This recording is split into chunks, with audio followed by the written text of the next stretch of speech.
The Wild Wild West. All right. Paul Chek, welcome to the podcast. Thank you. I mean, thanks for coming. I've been really thinking about getting you on here for years. Is that right? I swear to God, you seem like I started watching you probably 10 years ago. Is that right? Yeah. Yeah, and I think there's because you're, I guess, what's your title? You're a holistic health I'm a practitioner? holistic health practitioner by license, yeah. But you're also like the level of like depth you go into with stuff, it's like, seems like you're a doctor. Although you probably can't say you are. A lot of people think I am. But, you know, holistic health means the whole, right? So I pretty much deal with the physical, the emotional, the mental, and the spiritual aspects of life.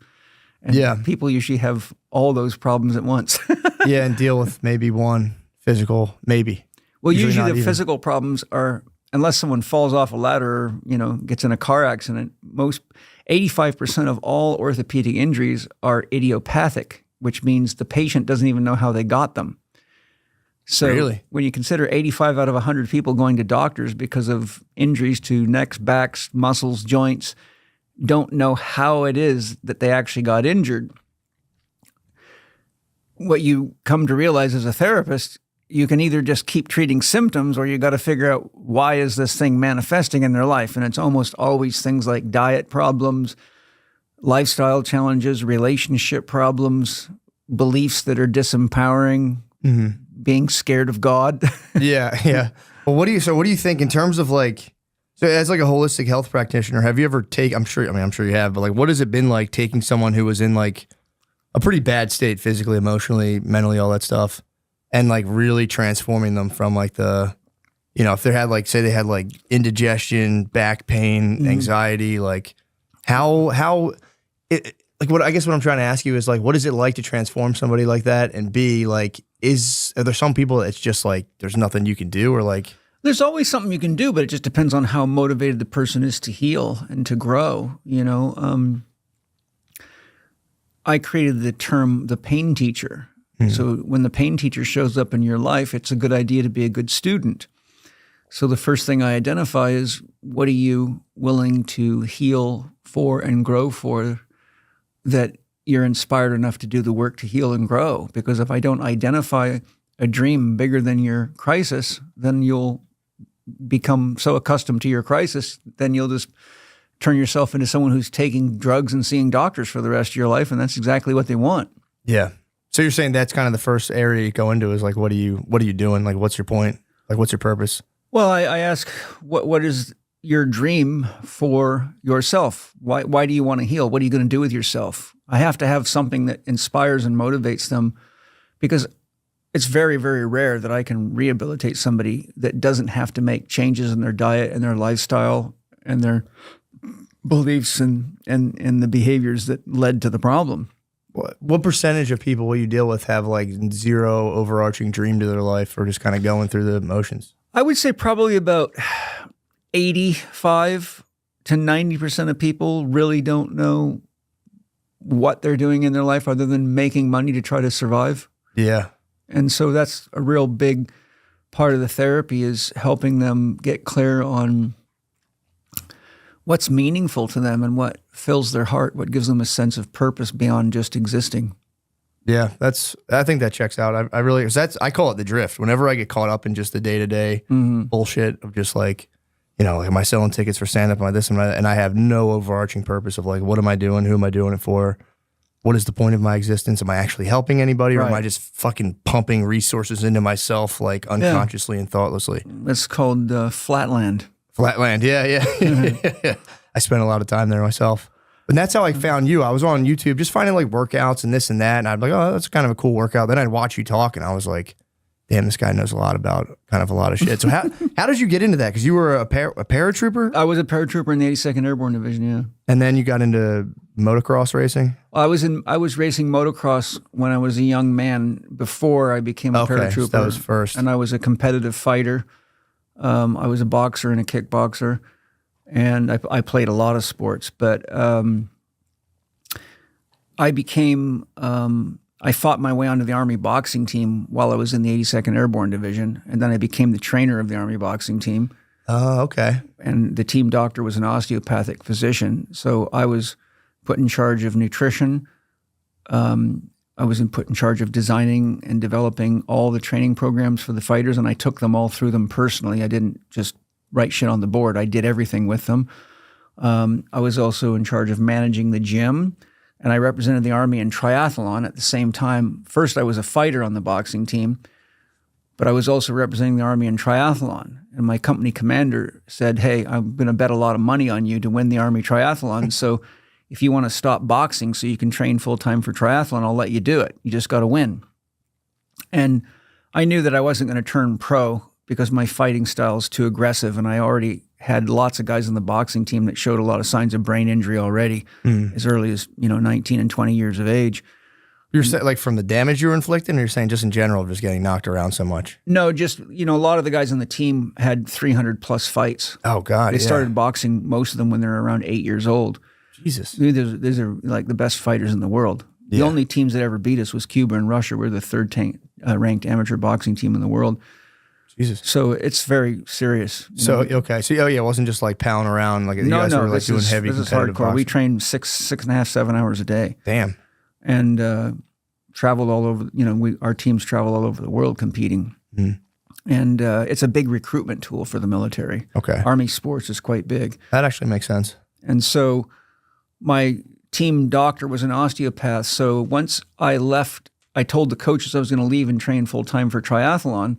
They already knew that I knew a lot that they didn't know, because they've always been stunned the fact that I could, get up earlier than they did, run 6 to 10 miles a day, go swimming in the pool for an hour while they're eating lunch. And then after work, I'd go ride 25 to 60 miles at night.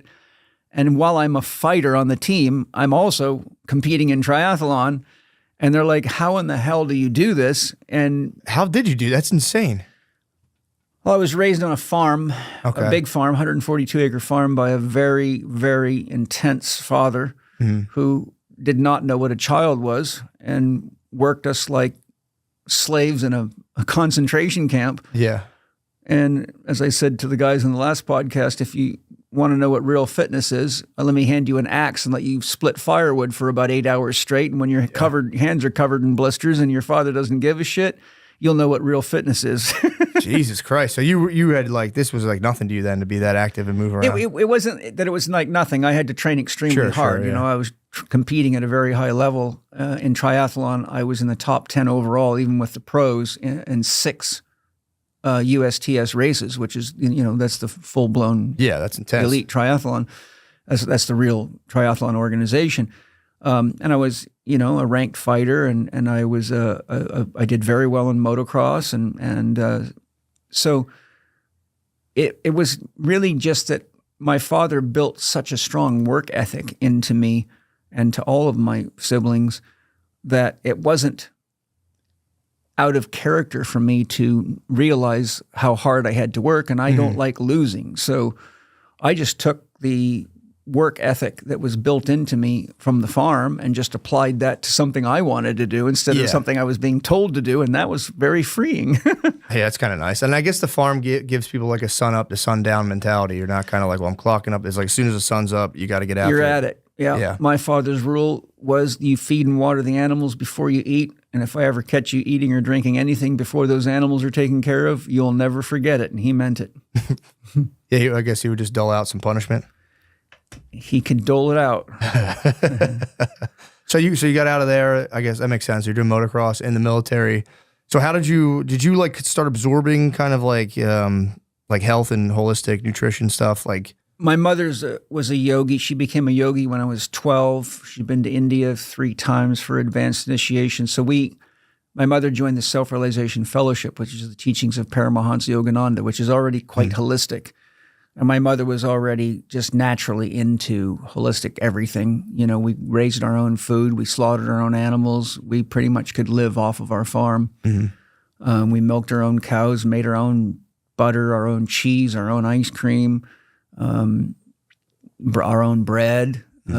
So I lived a very ground up life. And I also was very aware when I was young, competing in athletics, that whenever the guys that come from the area where I come from out in the country played city teams, we destroyed them. Yeah. And so it was easy for me to see the difference between the guys that came off of farms, like on football and on hockey. They were just a lot tougher, and they could take a lot more beating. So I already had an early, the handwriting was on the wall that if you eat too many Cheez-Its and drink too much soda pop and sit around, then you don't have the right stuff to be a good athlete. Yeah. So what would you, if someone is going from like that state of like the standard, like Cheez-Its, all that stuff, if like say that's starting at 0, like total inactivity, terrible diet, like what would you tell people to do if you had to give them like 4? I don't know if this is like an annoying question, but like, No, you ask me. how do people get started? Like if like you want to give someone like a very basic thing to like start yourself to being actually like healthy and all that.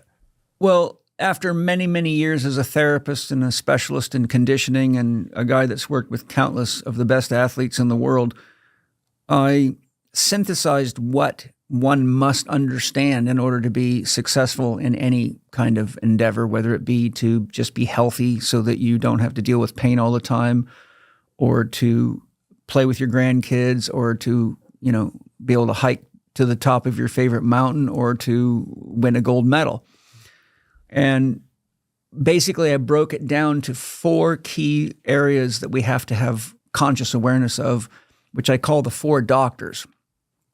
And the reason I call them that is because if you spend time with these 4 doctors, you don't need the ones that give you drugs and do surgery. Yeah. The first one, and that's the most important, is Dr. Happiness. So first you have to be conscious about what is happy making for you, be committed to doing it regularly enough that you don't need to turn to drugs or depend on other people to make you happy, because that leads to a lot of relationship problems and health problems and codependencies. And Dr. Happy is also the aspect of your psyche that you must be clear on what your dream goal or objective for your life is at any given time. And once you're clear on what your dream goal or objective for your life is, then you have to establish clear values so you know when to say yes and when to say no. Because if you have no values, you never know when to say no. And so you'll eat, whatever someone sticks in front of you, or drink whatever someone sticks in front of you. And next thing you know, you feel like shit and you look just as bad. Yeah. So the values you've got to set have to do with the other 3 doctors. First, you have to establish, what am I going to do that's happy making regularly, so you know what you're doing. Like some people like to play guitar. Some people like to read books. Some people like to watch movies. Some people like to go hiking. Some people like a mix of all those. But if you don't build that into your schedule, then you wake up one day, 5 years have gone by, and your whole family's addicted. You feel like shit, and you go, what happened? Then you have to be clear on what your movement needs are. So Dr. Movement first says, what do I need to have baseline health? Right? So you don't have to be an athlete, but you need to do at least 30 to 60 minutes of exercise a day, depending on the intensity and the type of exercise, which we could just call movement, right? So even if it's walking, I would tell people, if you're just going to walk, I would recommend you build yourself up to an hour a day, or you're going to end up being sedentary because you got to deal with the force of gravity. And gravity is enough to wear a sedentary person out. I've met many people that got winded just walking up a flight of stairs. In fact, I found a research study once saying that 50% of people seeing medical doctors hit their lactate threshold walking from the waiting room to the examination room.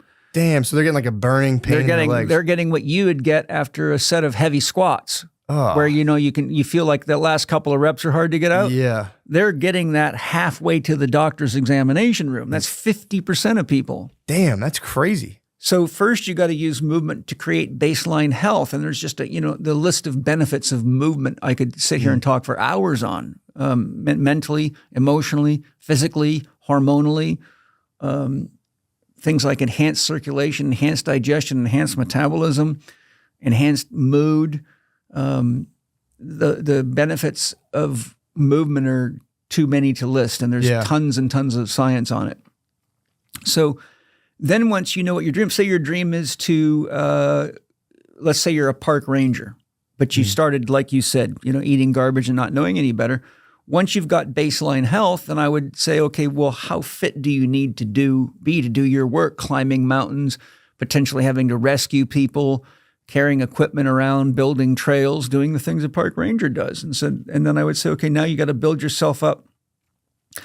I like to see, my goal with all my athletes that I train and all the patients I work with is to build you up to 30% higher of a physical capacity than the demands of your work, sports, or play environment. Got you. That way you have enough reserve that if you're tired or if you are having to deal with a crisis or, you get a surprise, like say the park ranger's dealing with extremely heavy snow and someone gets caught out there and they're out on a 24-hour hunt to find someone, you need the reserves. Life always throws you curveballs, you know that. Yeah. So my goal as a therapist is always to identify what level of fitness they need, say a professional hockey player, and say, now I'm going to build you up so you're 30% beyond that. Yeah. Which means you're extremely fit. If Yeah, you're that's a pro pretty hockey crazy. player. Yeah. Yeah. But that is bulletproofing, right? That way you're safe. Then you've got to look at doctor diet. The old saying, you are what you eat, is very true, but there's another one that's just as true. You are what you don't excrete. Yeah. So the more toxins you accumulate in your body, the more poisoned you get, the more out of balance your physiology is, and the more complications you have, and the more you invite things like fungal infections and parasite infections and a lot of health degenerating things. And first it starts off as fatigue, then it becomes illnesses, often minor illnesses, then major ones, then diseases, then death.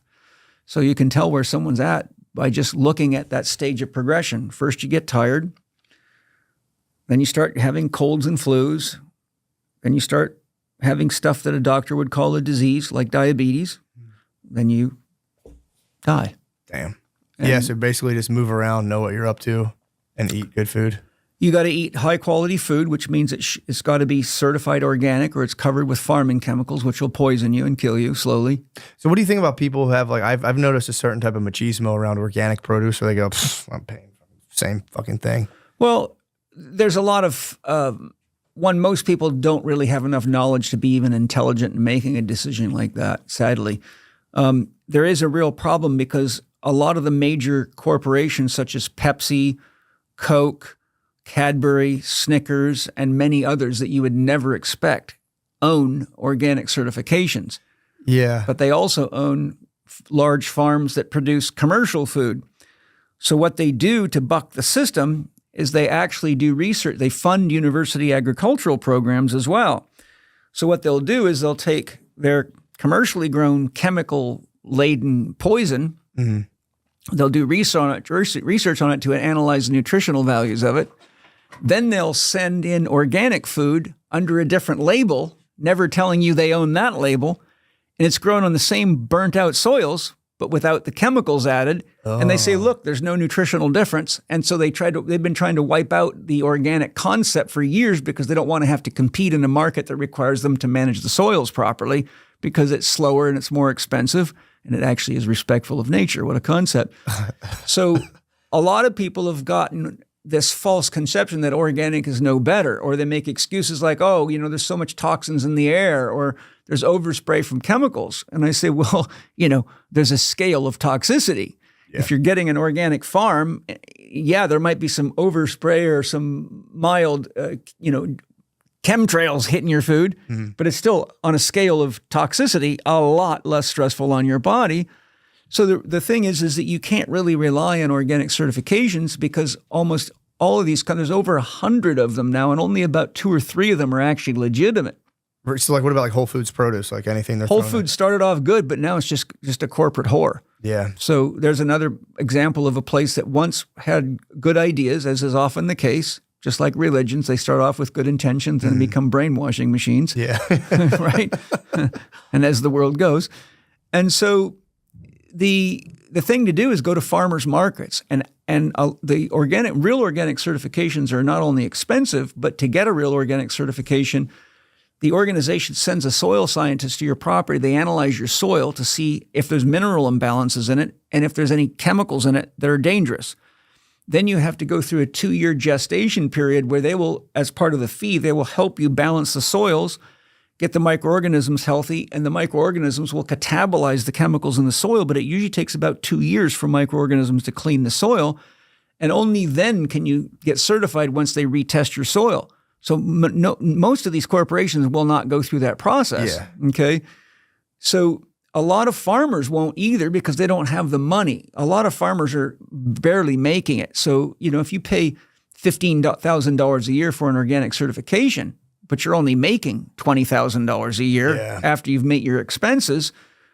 So the point I'm making is if you go to farmers markets and just ask, do you farm organically? Do you use any chemicals on this food? Most of them will say no. Yeah. The other thing is you can taste the difference. Yeah. You can taste the difference. If you eat real organic food and compare it to non-organic food, it's the difference between eating a styrofoam cup and real food. It's kind of depressing. My brother grows a lot of food himself. He doesn't have a farm. He just kind of like loves gardening and stuff. Good. And having a potato, like from the store versus like, or having his potato versus one from the store, it's like depressing. Absolutely. You eat it and you're like, oh, fuck, this is what this tastes like? You're just eating empty shell of a living organism. Yeah, that's terrible. So the two key things, there's three key things. One, you have to be adequately hydrated with high quality water. In my book, How to Eat, Move, and Be Healthy, you have right there. I tell you what high quality water is, how to find it, and how to assess it from pH to mineral density and things like that. Total dissolved solids is what it's called.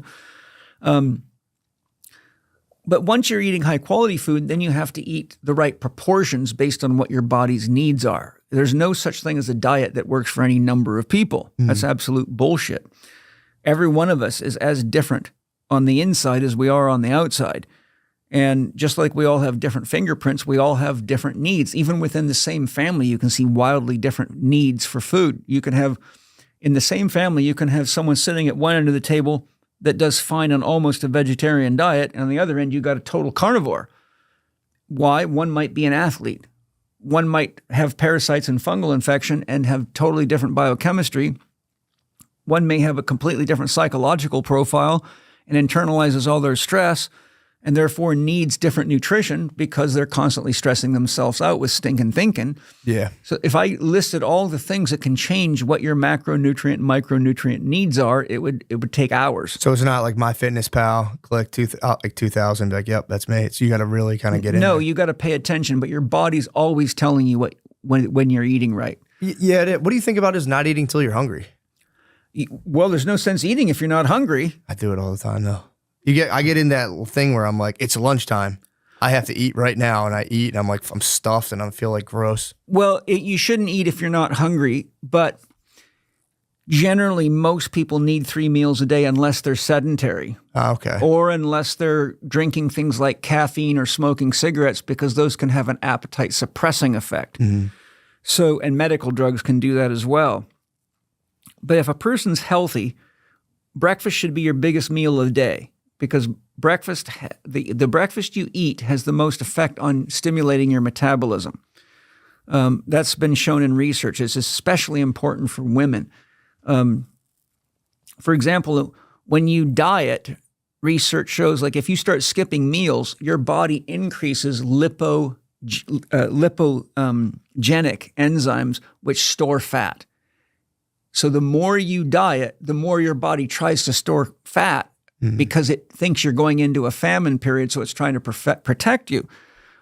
If you eat 3 meals a day, or you eat enough that your body's not hungry and your body's not thinking, oh my God, we're running out of resources, you'll generate lipolytic enzymes, which break fat down more efficiently. Okay. So the general rule of thumb, there's a lady named Deborah Waterhouse that wrote a whole book on this. The general rule of thumb is breakfast should be your biggest meal of the day because it has the greatest effect on stimulating your metabolism. Ideally, most people find they need to eat about every 4 hours, but the difference is if you're not hungry, well, don't eat. Yeah. I mean, you don't want to overload the system. It takes 55%, approximately 55%, it's somewhere between 52 and 55% of all the calories you eat just to run the machinery of digestion to get the food from mouth to anus. So my point is, if you're just eating to eat and you're not hungry, you're spending a ton of energy and resources just to run it from mouth to anus. Yeah. So think of it like the cost of running a factory. So you've got to pay that price before you have nutrition that you can put into reserve, that you can use to play tennis, to chop firewood, to go to work, to run your brain. Yeah. And so when you realize how costly it is. And this is one of the reasons why it's very bad to eat too close to bedtime, because your organs and glands are working all night long. So you actually never get to rest your internal systems. So you can wake up feeling tired because you never got to rest the inner side of yourself. And there's more on the inside than there is on the outside, pretty much, So what would you, just real quick, what would you say before bedtime? Like 4 hours before you go to sleep, stop eating, or like? I would recommend not eating more than 2 hours, closer than 2 hours before bedtime. You should not go to bed feeling full at all. You should feel comfortable, but not full. Gotcha. By the time you fall asleep, if you ate, say at 6:30 or 7 and went to bed at 10, by the time you fall asleep, you're going to be far enough along in the digestive process that probably within about the next 3 hours, most of the food will have left your stomach, come through the small intestine. Gotcha. It won't go all the way through the small intestine, but it'll be far enough along that the body doesn't have to do the hard work of breaking things down. Yeah. I've experimented with it a lot. I personally don't sleep well at all if I eat. Like if I typically go to bed around 9 because I get up at 3:30 in the morning. So if I eat later than about 6, I notice I don't get nearly the quality of sleep. Yeah. So I need about 3 hours myself. But everybody should just, realize that each of us is so individual. You got to be your own scientist and say, okay, let me pay attention. What happens if I eat dinner 3 hours before bed? Oh, let me try 2 hours. Let me try an hour before bed. And you'll quickly get the feedback. It's not like you need a doctor or a therapist to tell you that. That's an expensive way to avoid common sense. Well, here's a question I have. One more thing. Oh, go ahead. We forgot the fourth doctor. Yeah, my bad. Dr. Quiet. Dr. Quiet's all about sleep. And we all are built in tune with natural cycles. So our hormonal system is regulated by the sun and the moon.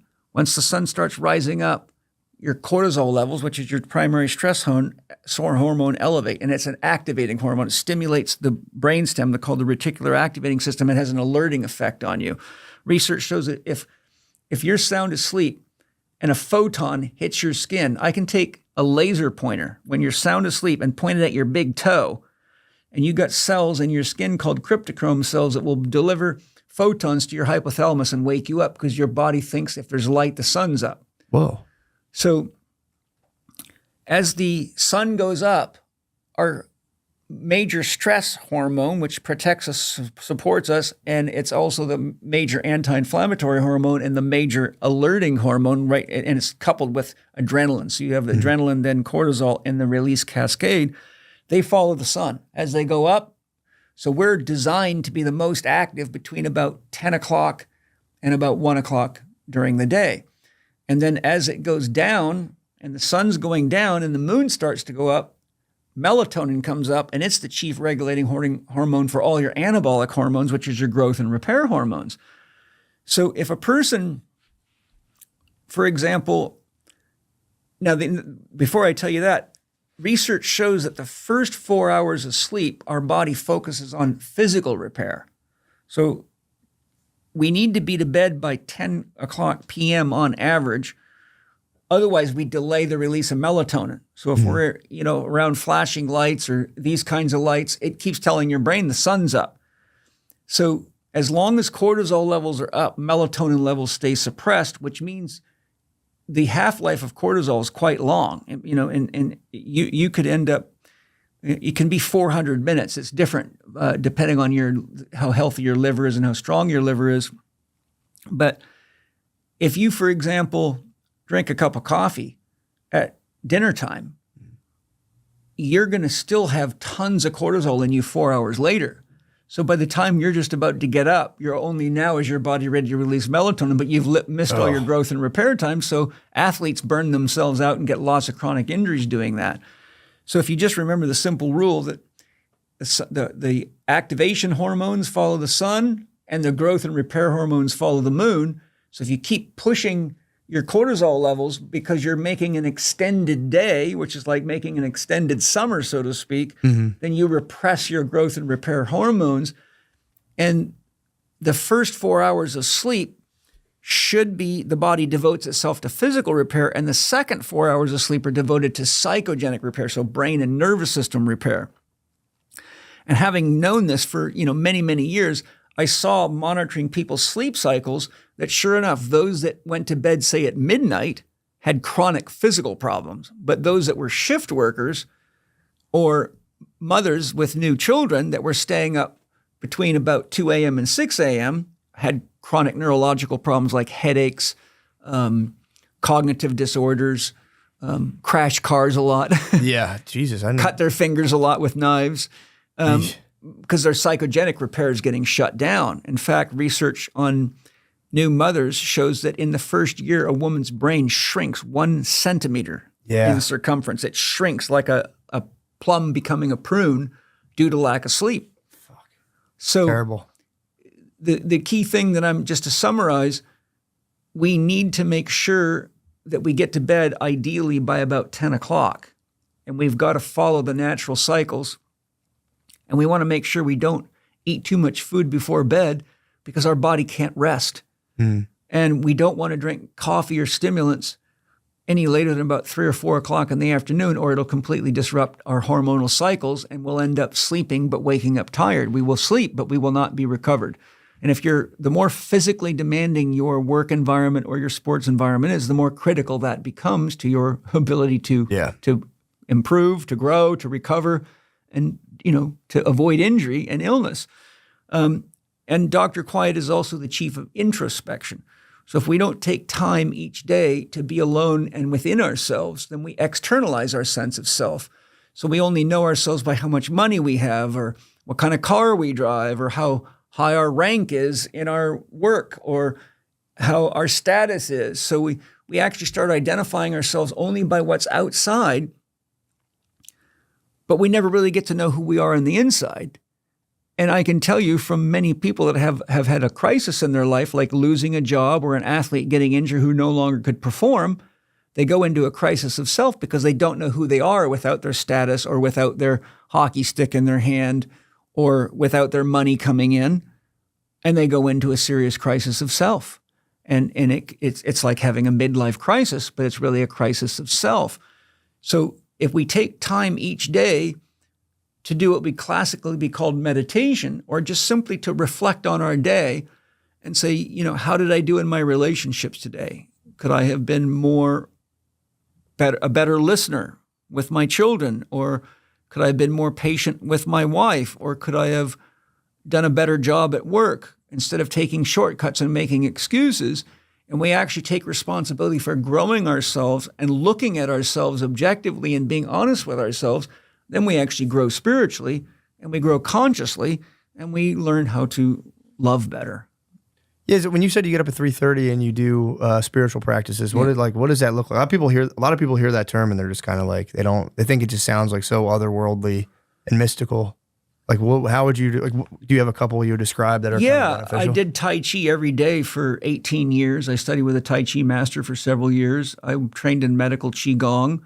I began meditating when I was 12 when my mother joined the Self-Realization Fellowship. I do various types of exercises. I can teach you one in just a second, which is very simple. Anyone can do. It's very powerful. I spend a lot of time in prayer. I give thanks for everything I have and all the blessings in my life. And I just sort of, take stock of how grateful for I am, to have the home I have, to have the children I have. I have 2 wives, so I'm blessed there. Say what now? Yeah, I have 2 wives. Okay, that's cool. Yeah, I'll be mature about it. It's not a religious thing. It's just, I was married for 17 years to my first wife. I have a 45-year-old son from that marriage. And I realized I just wasn't cut out for monogamy. It just seemed very unnatural to me. And I really hated the idea that I couldn't express love to women that I felt a loving relationship with because I was married and I had this Christian vows, till death do you part, but I did not feel that that was true to who I was. So after I went through my first divorce, I made a promise to myself that I would not ever get married again unless I could have an open relationship. And my rule was, as long as we're getting along together and we want to work through our problems together, then let's stay together. But if we don't want to be together, then we shouldn't be together. We should go out and find the people that are more appropriate for us at that time. And I meditated on that and asked Great Spirit for help. And I found exactly the perfect woman. I met her. I knew exactly who she was when I met her. Because I had seen visions of her in my meditations. 4 days later, we were engaged, and I've been married to her for 28 years, and that's who just dropped me off. Damn. And I met, I was able to, through my open marriage, to explore and share love. But then I met a woman who is my second wife, Angie Chek, who I have 2 kids with now, and Penny's their mother too. And Penny's rule from the very beginning was, look, you can have as many wives as you want, but I have these rules. Mm-hmm. Here's the rules. They have to cook, clean, contribute to the bottom line, and they cannot talk too much. Because my wife's all about business and the bottom line. She doesn't like a bunch of yakety-yak, gossipy women. Man, what a blessing, dude. Yeah, and so... You tell her you were kind of thinking the same thing? Well, when I was what I call young, dumb, and full of cum, and I was thinking about the sex all the time, and I thought, I'd like 7 wives or something like that. But, when you realize each person you're in an intimate relationship adds another complete level of complexity, and then you got to hope that they get along with each other. Yeah. But after probably 20 years of that type of living, I realized when I met Angie, who's a very powerful shaman, healer. She's got, both of my women are extremely smart. I mean, Penny's got a degree in biological anthropology from Cambridge University. She's got a degree in exercise and sports science from Colorado State. She's got a degree in business from Colorado State, and she's a pilot. And Angie's got a degree in energy medicine, a degree in biology, a degree in nutrition. And she's did a 3-year advanced training program in shamanism, and she's an expert in biogeometry, and she runs my nutrition and lifestyle coaching department. Okay. So between these girls, there's probably 6 or 7 degrees there. I'm the guy with the 9th grade education.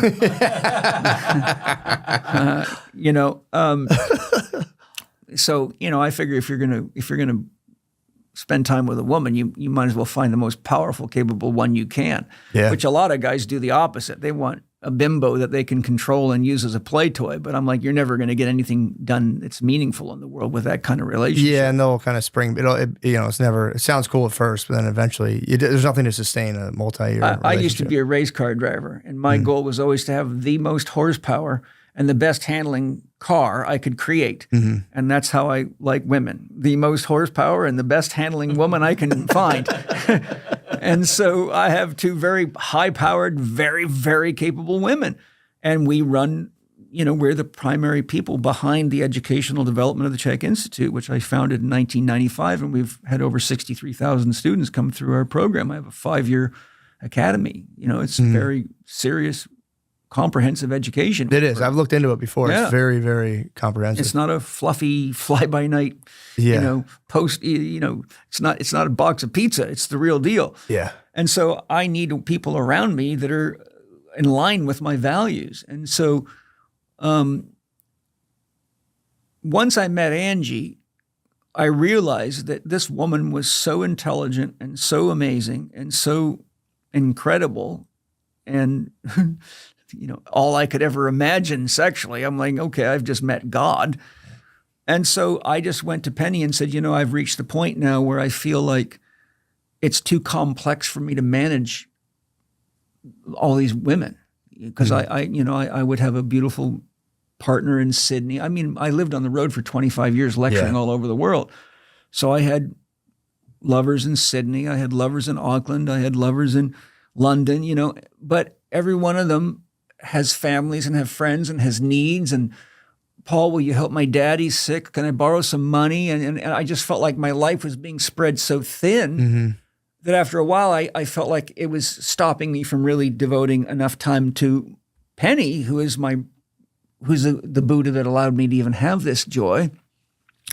And so Angie was just such a complete and incredible human being. I just went to Penny. I said, and Penny knew Angie. I mean, Penny knows all these women. I've never kept anything from my wife. That's a great way to ruin your relationship. Yeah. I mean, women are so much smarter than men on average. Yeah, especially with stuff like relationship stuff. You can't get away with anything. No, they got eyes. Know it. They got radar that we don't even come close to. I tell people, men all the time, if you think you're tricking your wife, you're dumber than a sack of hammer handles. You're about to lose half your money and all your joy. It's true. You can't lie. You might be able to pull the wool over once, maybe, but dude, they can look at you and they're like, They know. the fuck are you up to? I've had so many professional athletes trying that come to me for help, and I'm like, the first thing you got to do is learn to tell the truth, or you're just going to create. You're digging your own grave every day is what you're doing. Yeah, especially lying is so bad for you. Just having a lie in the back of your head. Well, not only destroys that, you've got to disconnect yourself from your own heart to survive that. Yeah, and that's how you end your spiritual growth and development. Yeah, spiritually, they say the longest journey you'll ever take is from your head to your heart, and for a lot of people, it takes a lot of lifetimes to get there. Yeah. So my philosophy is don't do anything that disconnects your heart from your head, because only your heart can deliver justice to your head, and without your heart, you can easily convince yourself of all sorts of shit and become the devil while blaming everyone else for being the devil. Yeah. So I went to Penny and I said, look, I really love Angie. I think she'll really contribute to the family. She meets your criteria. Of course, Penny knew her because she's been around me for years and been to my training programs, and, she lectures at our institute. And Penny said, if that's what you want to do and you feel comfortable letting go of these other relationships, then I will support you, because I believe Angie will be a contributor to our family and to our mission. And so we did a 3-way marriage ceremony. First, we tested each other. We went through psychological testing to see how compatible we were. What testing did you use? I'm just curious. Myers-Briggs was one of them, and there's another one we used. I don't remember the name of it. So we tested Angie and Penny and Angie, so that both ways. And we tested me and Penny and me. We already knew that worked. And we tested me and Angie and me, and every one of them showed highly compatible. Awesome. And interestingly, the psychological profile for Angie and Penny were identical, but inverted. Angie was very high in intuition and low in mathematical logical, and Penny's very high in mathematical logical and low in intuition. So they were like mirrors of each other. Whoa. And Angie and Penny and I have been in a relationship for 13 years now, and those women have never had a single fight. I've never seen them have what we would call a fight. Have you ever had a double fight at once, like 2-on-1? I've been outvoted, yes. Oh, fuck, dude. Yeah, that's why, many of my students, especially young men, come to me, I want to have multiple partners like you do. And they think it's all about the sex. And I always tell them, you better learn to ride one horse really well before you try to ride two at once, because you will get hurt. Yeah. Oh my God, I couldn't imagine. It's if you want rapid spiritual growth, then just have two wives, because the bullshitting factor is zero. It's like, get ready to be pinned on the carpet. And when, I always say, every time you add a new woman to a chief's tent, his power is divided by that number of women. Yeah, so you think you're in charge, but women run the world. Men just haven't figured it out yet. Traditions are what the holidays are all about. This year, start a new tradition with Ibotta. Ibotta gives you cash back on all your purchases, so you can keep those holiday traditions alive, no matter how old or new. Ibotta is a free app that lets you earn cash back every time you shop. You can earn on hundreds of items, from groceries to toys to tech. The average Ibotta user earns $256 per year. Think of how much extra holiday magic you can make this season with more room in your budget. I mean, I just would love to make more holiday magic with the Ibotta app. What the heck are you guys even talking about? With Ibotta, you can earn cash back that you can withdraw to your bank account, PayPal, or gift cards. Simply add offers in the app, upload your receipt, and voila, the money is yours. You can save on over 2,400 brands and shop at over 1,000 retailers, including your favorite grocery stores, Lowe's, Macy's, Sephora, Best Buy, and more. It's time you join the over 50 million users who use Ibotta to earn cash back every time they shop and keep the holiday magic alive. Come on, guys, don't let the holidays die.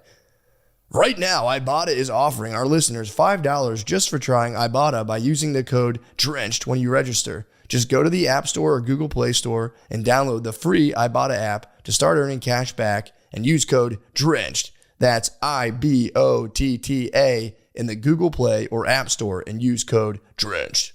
Prize Picks is the best place to get real money sports action. With over 10 million members and billions of dollars in awarded winnings, Prize Picks has made daily fantasy sports accessible to all. You just pick more or less on at least two players for a shot to win up to 100 times your cash. run your game all season long on Prize Picks. Prize Picks is the only real money daily fantasy platform with an injury insurance policy, so your lineups stay in play even if one of your players gets injured. If your player leaves in the first half and doesn't return, Prize Picks keeps your lineup live. Sign up today and get $50 instantly when you play $5. You don't even need to win to receive the $50 bonus. It's guaranteed. Think Justin Jefferson will get more than 83.5 yards next week. Lamar Jackson will pass more than 1.5 TDs, meaning touchdowns. Cook up hot takes with your friends and win real money this football season when you and your crew run your game on Prize Picks. I mean, guys, what more do I love than real money daily fantasy platforms? Guys, come on now. Download the Prize Picks app today and use code DRENCHED to get $50 instantly after you play your first $5 lineup. That's code DRENCHED on the Prize Picks app to get $50 instantly after you play your first $5 lineup. Prize Picks, run your game. Guys, please, I have a couple of shows too. I got to tell you about these. If you live in Tysons, Virginia, that whole area, it's like around DC, whatever. Capital One Hall, big theater show, second in my life. Please come. That would be awesome. It's actually a pretty large space, and I'd feel foolish if it were empty, but if it's got to be empty, so be it. I'd love for you guys to come if you can. That is on 1115 Capital One Hall, Tysons, Virginia. And then also on the next day, I'll be in New York City on 1116 at Town Hall as part of the New York Comedy Festival. So come to that too if you want to go to that. Also, and that's a big one, guys. This is the New York City Comedy Festival. And then a few weeks after that, I'll be in Irvine, California at the Irvine Improv. Guys, this is huge. This is going to be right around Thanksgiving. 11:29 to 11:30. I have 4 shows, 2 days, Irvine Improv. The place is fucking massive. Come on, Cali. You guys know I'm fucking SoCal. You guys know I'm fucking with the shit. Please come out there. All the tickets, you can get them on mattmccusker.com. There should be a link in the YouTube. I literally almost did this. Cut my fucking hands off. There should be a link in the YouTube description somewhere in there. Thank you, guys. And actually, research shows that 65% of all the women spent in the world is spent by money. Yeah. I mean, spent by women. Yeah, I've seen that before, Yeah. and I believe it. So even though men may make more, it's the women that are actually moving the money. Oh, big time. So to conclude, what I'm saying is we have an amazing family experience. We're very productive. We all have the same mission, vision, and values. Angie and I have had 2 kids, and so they have 2 mothers, which is amazing. It's awesome. My son, Mana, bonded very strongly with Penny, interestingly, right from the beginning. He looks like Penny. Angie's Mexican, brown skin. Just you imagine a pretty little hot Mexican woman, and you got Angie. And Mana's blonde-haired, fair skin, blue-eyed, and Penny's blonde-haired, fair skin, and hazel eyes. But everyone sees Mana and thinks he's Penny's child. And our second one, Zoe, is exactly a carbon copy of mommy. She's like a hot, cute little Mexican mini mommy. Yeah. And she bonds very strongly with Mama. So I think it was Great Spirit's trick to get Penny inspired to be a mother, because Penny never really wanted to be a mother. Okay. So she fell in love with Mana and he fell in love with her. And so imagine being a kid with 2 mothers of that level of intelligence. You know, we have a 14-acre farm and we run a big business, and we have people from all over the world coming to us. We've had, you know, we travel, the kids have traveled all over the place because we have to teach all over the world. So I mean, when Mana was probably only 4 months old, he was already in England on seminar tours. So these kids are very worldly children.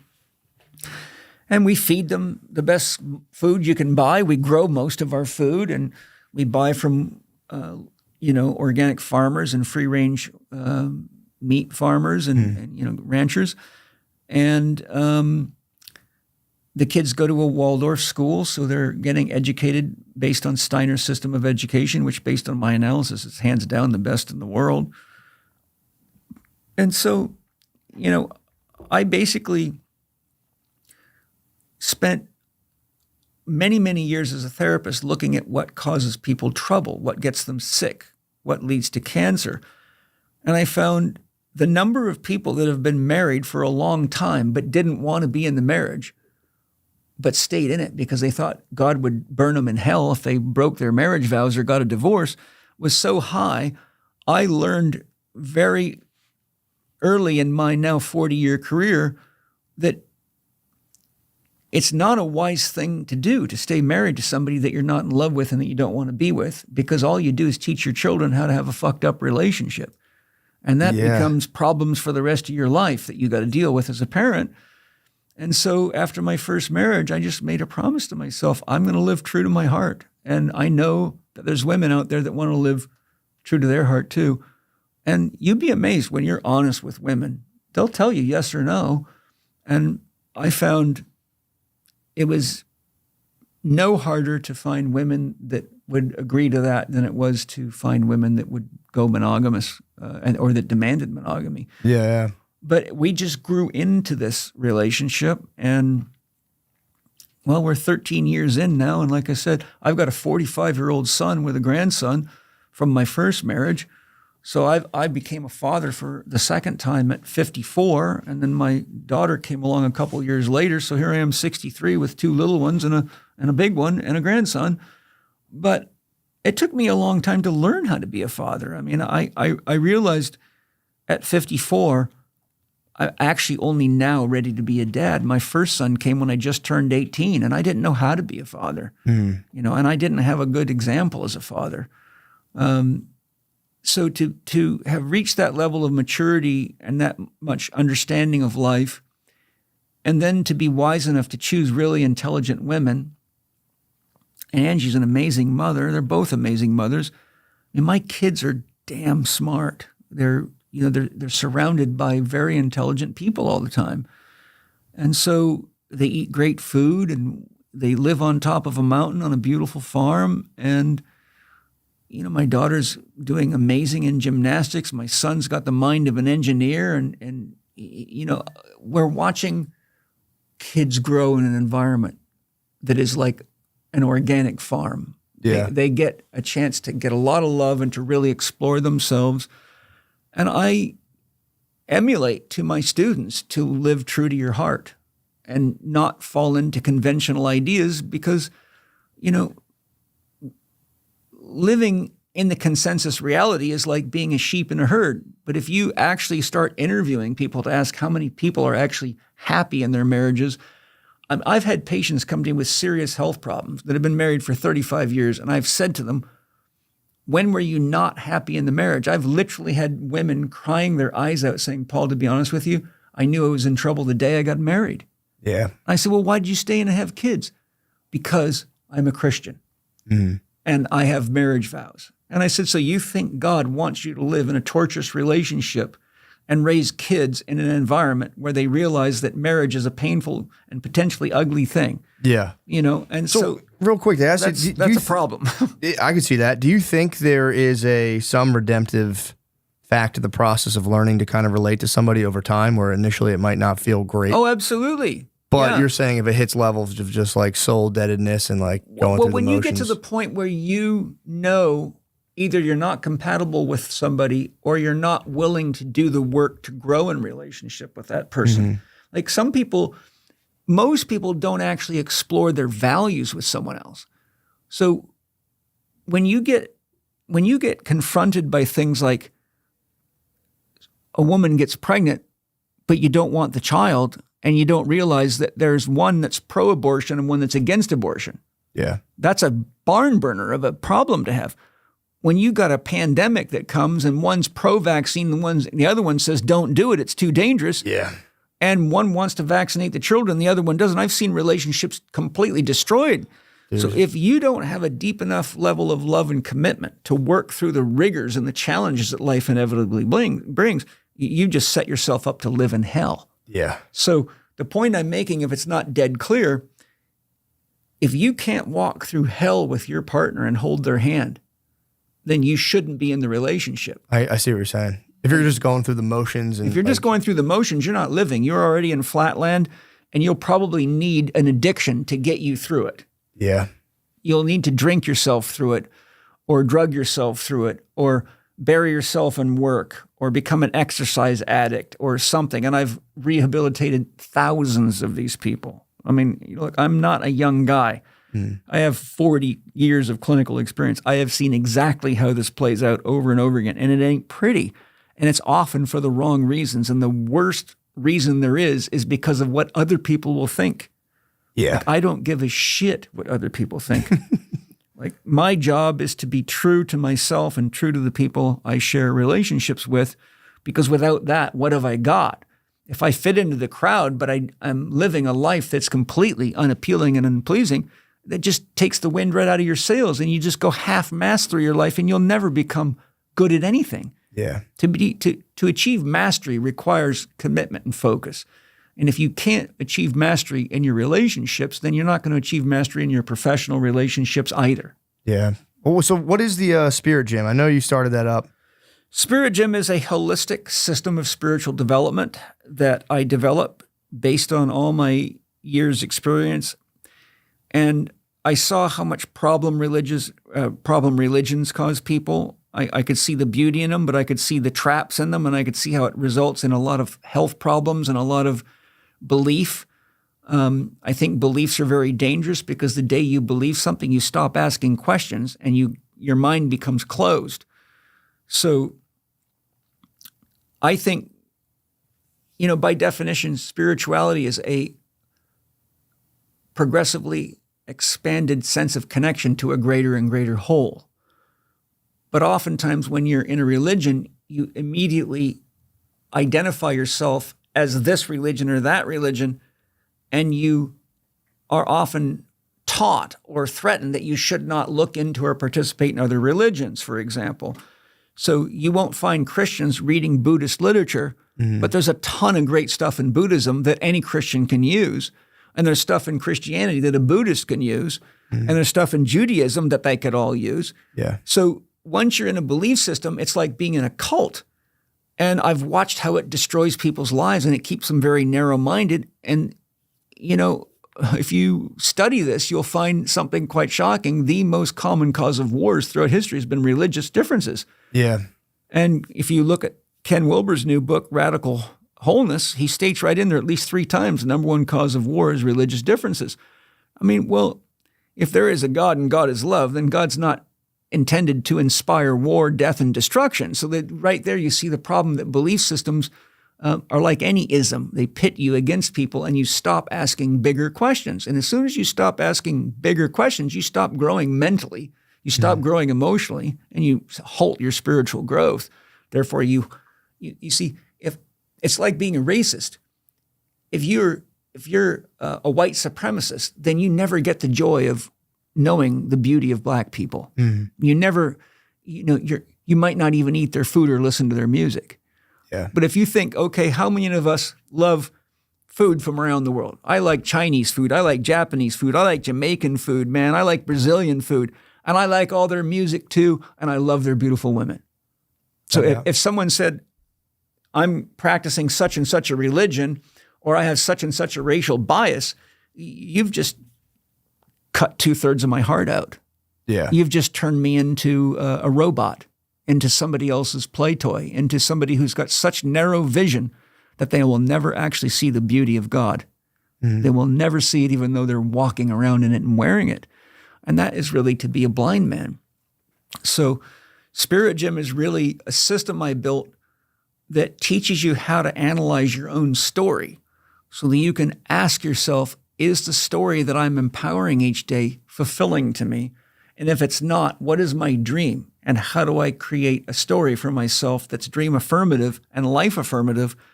And how do I live in such a way that I embrace the truth of good, the truth of beauty, and the truth of life, and accept the challenges of life as growth opportunities, so I don't just drug myself, or put my head in the sand. And so I built a system based on principles. So the first principle is getting clear on what the word God means. Next is understanding how the universe is created based on metaphysical concepts and on the concepts of science, cosmology, and quantum physics. The next principle is the next principle is myth, which is the science and history and the understanding of what a myth is. Myth means story. So once you understand why myths have been created by tribes throughout antiquity and what the function of a myth is, then you know what your myth or your story has to include, or you're running blind, right? I could give you a whole description of myth and what it has to include, but it would take some time. So once we understand what God means by definition, what being is, what is existence itself, why is it here, then we go to myth and we understand the importance of being clear on our story so we're congruent with our dream and we don't create problems for ourselves by living out a story that isn't even our own. Most people don't even know their own story. They're just living out their mother's ideas, their church's ideas, or their ism without really thinking, is this working for me? And just wondering why they feel like shit, they're tired all the time, and they got to drink alcohol to numb themselves from their ism. So then we deal with the principle of two, which is duality, which is what it takes to have a mind. You have to have a duality. It has to be a subject, me, you, the object. You're the object of my awareness right now, but it's the subject in me watching. If you're in a loving relationship, one's the lover, one's the beloved. So one's the lover, one's the beloved. So if this is a person, I, the lover, am loving the beloved. So whenever you have a duality, you have the prerequisites for love. There always has to be a lover and a beloved. And the prerequisite, love is the basis of relationship. Love is the code word that holds everything together in the whole universe, even an atom.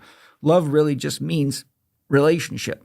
And so you can't have life without relationship, and you can't have a mind without relationship. To have a mind, you have to have 2 points of sentience that exchange energy and information. A computer is not a mind. It's an information processor because it doesn't know what you're putting through it. It doesn't care if you build an atomic bomb to kill people or you come up with the most amazing cure for a disease. The computer won't know the difference. So that's an information processor. That's not a mind. A mind is actually sentient, and it processes energy and information with the intention of accomplishing an objective that something is sentient of, being you in this case, or me.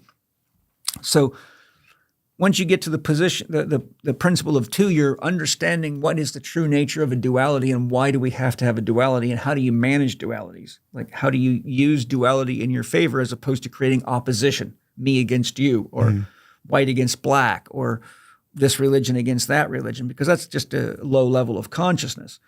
The principle of three is the Holy Trinity, which explains how God or that which is unknowable manifests itself as being or life or existence. And so once we understand that process, we can say, this is the same principles we use to create our dreams. This is how we dream our house into existence, save the money, buy the land. This is how we dream our ideal partner into our life. Like I did. I meditated 1.5 years after enough years of girlfriends that drove me crazy. And I realized, these girls, they don't know how to handle a guy like me that's very mission-oriented.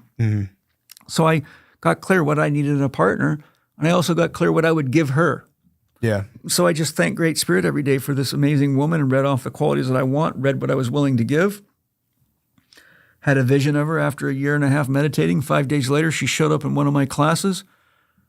As soon as I saw her, it literally felt like electricity running through my body. I went, oh my God, there she is. I am stunned and amazed that she's actually here. 4 days later, we were engaged, and that was 28 years of marriage ago. Damn. Right. So I've done this many, many times. We wanted our dream home and our dream property. It took us 5 years, but we mapped it all out. I went into meditation with Angie, and we channeled the vision of our home, drew it. When we found the home, our map was exactly the map of the property. We said the prayer every morning. We gave thanks for the home. We kept looking and looking until we found it. And when we found it, we knew it. Wow. And there it was. And interestingly, every year I do a mandala, which is a diagram in a circle to symbolize my year. So I go into meditation and I ask my soul to give me the vision of what symbolizes my year. And that year, I saw the Native American Indian sun face, which is a circle of feathers with the Indian sun face in the middle, which if you saw the Native American Indian sun face, you know exactly what it looks like. The trippiest thing, the girls were out looking for houses, and this one wasn't even on the list to go look at, but as they were getting on the freeway to come home, it said open house, closes such and such a date, which was that day. So they were just closing it and they were going to put it on an auction. And the girls went, and when they pulled up to the gate, the gate at the big opening of the property is a big metal gate because it's a big estate. On the front of the gate was a 6-foot circular mandala with exactly what I had painted. Whoa. And they both stopped and were stunned and took a picture and said, Paul, you're not going to believe what is on the gate to this property. And it turned out to be, I'm a remote viewer as well. So for 3 months before they found the house, in my meditations, I started seeing this property and this land. So I said to my soul, is this our new home? My soul said, yes, it is. I said, my God, it's so damn big. It looks like a hotel. I said, you sure that's where we're going to live? My soul said, yes, you're going to be running your businesses there. You're going to need plenty of space. You're going to have a lot of people coming in and out of there. And so I used my skills as a remote viewer. I walked through the house. I looked at the property. So when the girls found it and they were walking the property, they called me and told me about the gate. And they said, you've got to see this property. It's going to blow your mind. It's exactly what we've been looking for. It's everything we wrote down. And I said, when you pulled up to the front of the house, was there a big metal gate? Yeah, that's the one I saw your mandala on. Is there a pond on the right side of the driveway when you pulled in? Yes. When you walk in the front door, does it have really high ceilings with which look Mediterranean-style wooden fans up in the top of the ceilings? They said, exactly. I said, if you walk through the house to the back, is the swimming pool back there? Yes. If you go to the edge of the swimming pool, is it really steep, almost like a cliff, down into the property? They said, Paul, exactly. I said, if you walk out the back of the house, is there a big building that would hold my gym and our classroom? They said, yes. I said, does it have a guest house? They said, yes. I said, that's the place I've been seeing for 3 months. What? Yep. And it was on the market 2 years earlier for $4 million. And when I found out that it was going into auction, my soul said, do not bid, because there's very few people that can afford the maintenance on a place like that. Yeah. And they're probably not going to get a bid on it. Wait, and they'll call you.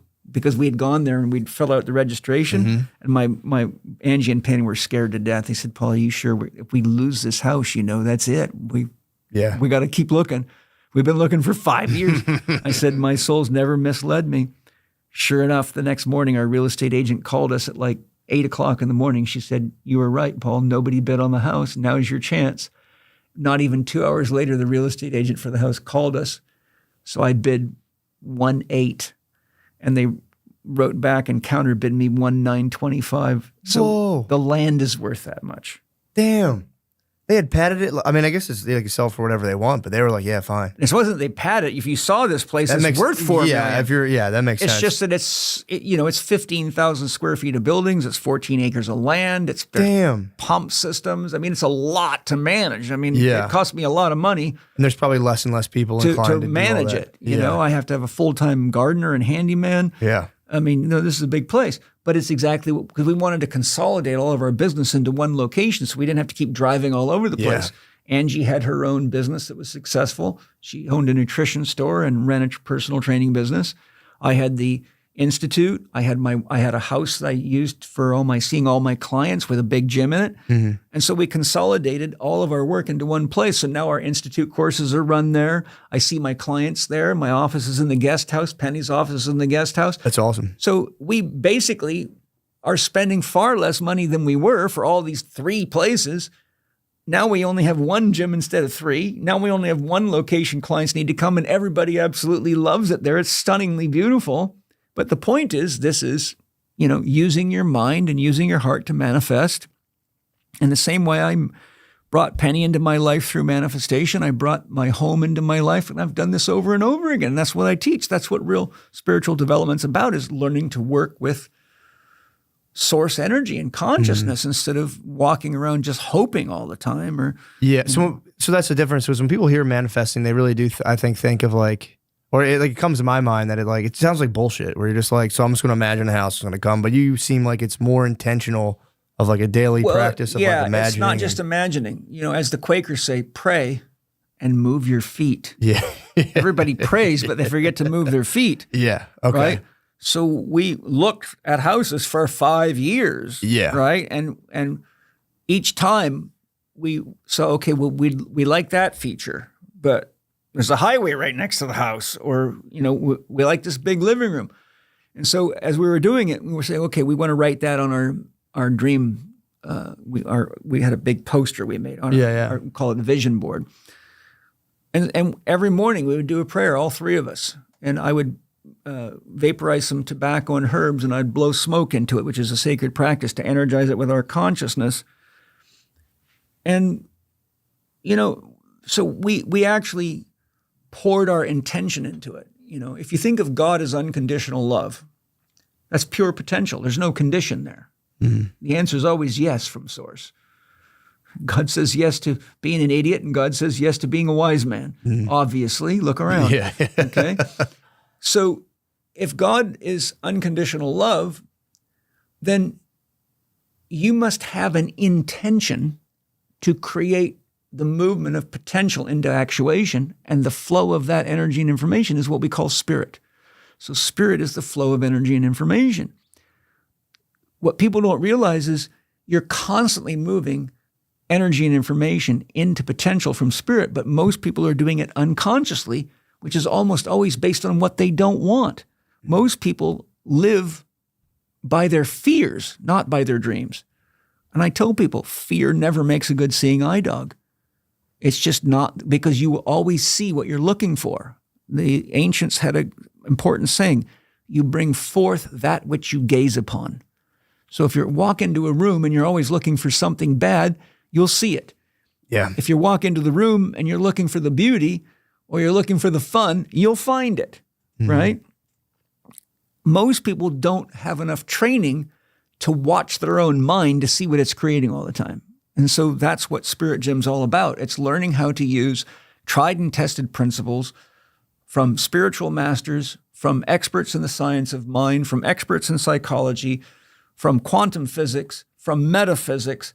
Basically, I spent my whole life studying and looked at everything that I could learn that's relevant to how to live a life that's true to your heart and being honest in your relationships and creating the life you want and doing the work that you want to do in life so that you can make money because you're doing something you love to do and achieving mastery.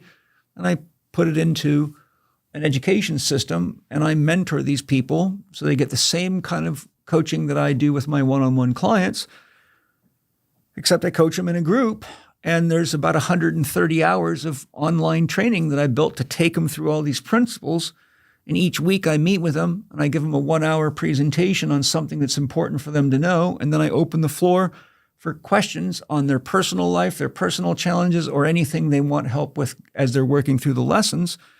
And I've watched people just transform right in front of my eyes. I've seen depressed people become inspired and motivated. I've seen sick people get healthy. I've seen sad people get happy.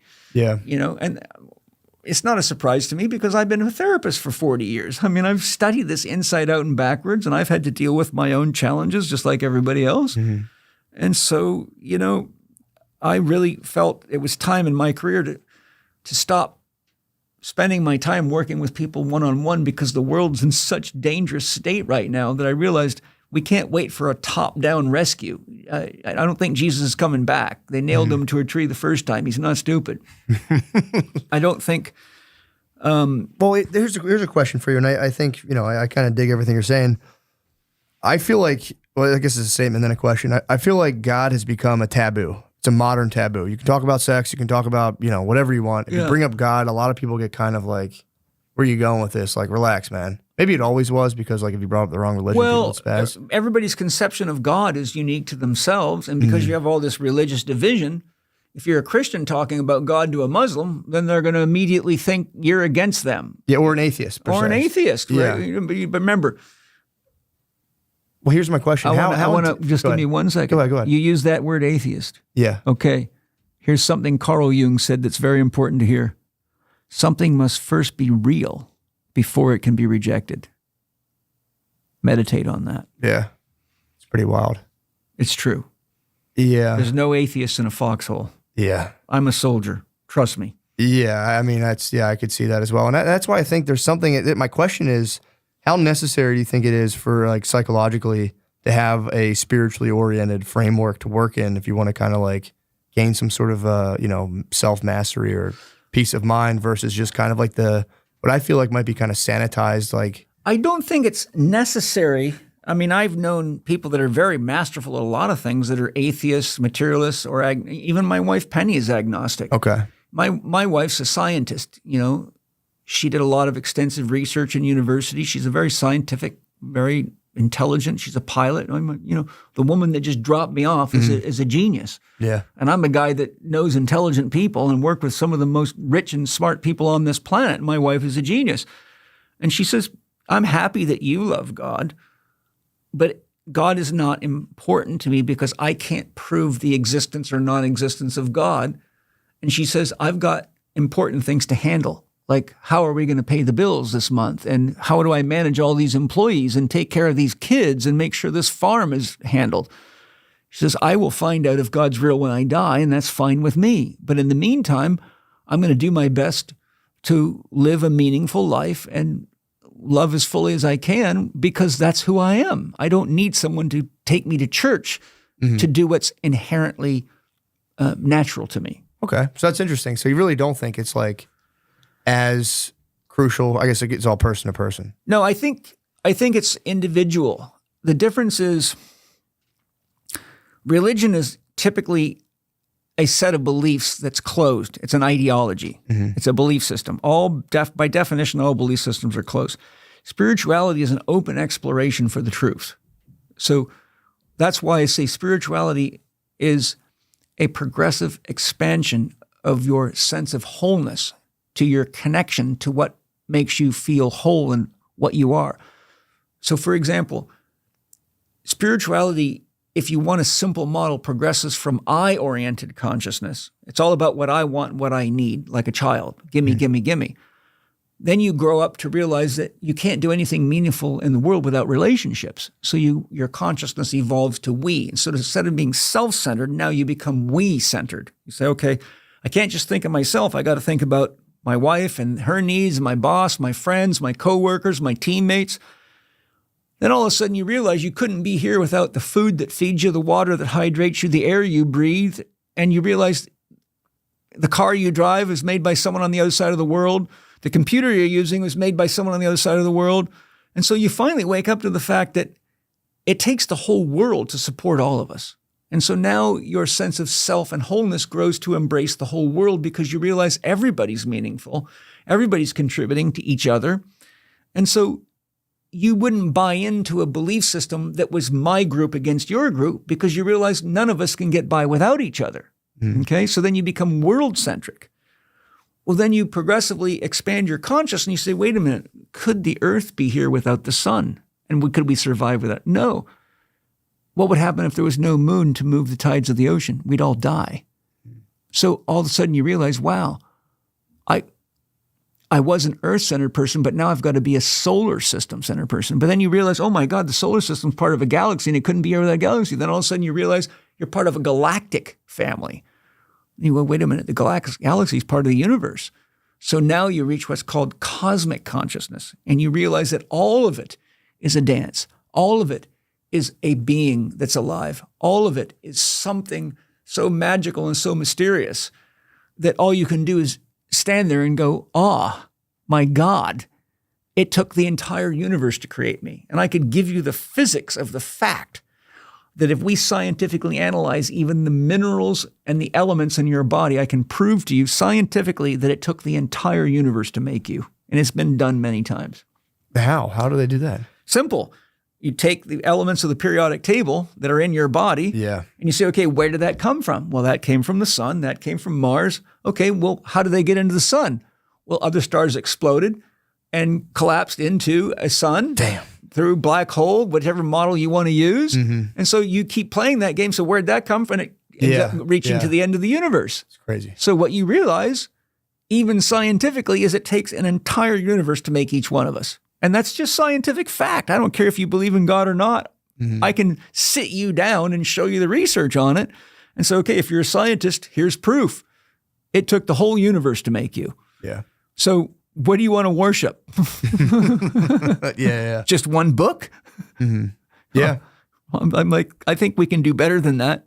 Yeah. So that you're saying that you're kind of, I guess, provide a modern roadmap for people trying to gain the benefits of a spiritual system without the pitfalls and the downfalls of like organized religion? I'm simply saying, let's be honest with each other. Let's be rational. Let's be logical. Let's be scientific. And let's open ourselves to the mystery of the heart and ask honest questions. Who are we? What are we? How did we get here? What does it take to sustain us? And how many absolute mysteries are involved?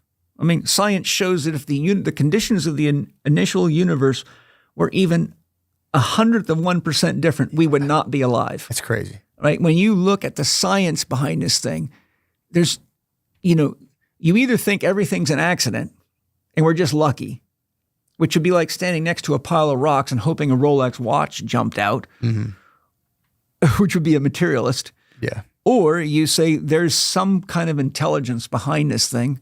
And the biggest form of intelligence that we can come up with is a thing called God, because we don't have another name to give it. It just means something so wild I can't even put a name on it. So we'll just call it God. By definition, God means that for which there is no other. By definition, God is the only being that can create and sustain itself. None of us can do that, right? It takes a God to create and sustain itself. So when you really understand what the word God means, that's capital G, capital O, capital D. Capital G, little o, little d in Spiritism means the highest power of any belief system. This is why you've got a Christian God, a Muslim God, a this God, or that God. They war like hell with each other. Yeah. Well, I mean, what do you call someone that's at war with themselves? Crazy. Yeah. Okay? Well, the God I'm talking about, that for which there is no other, is not at war with itself. Look up in the stars at night.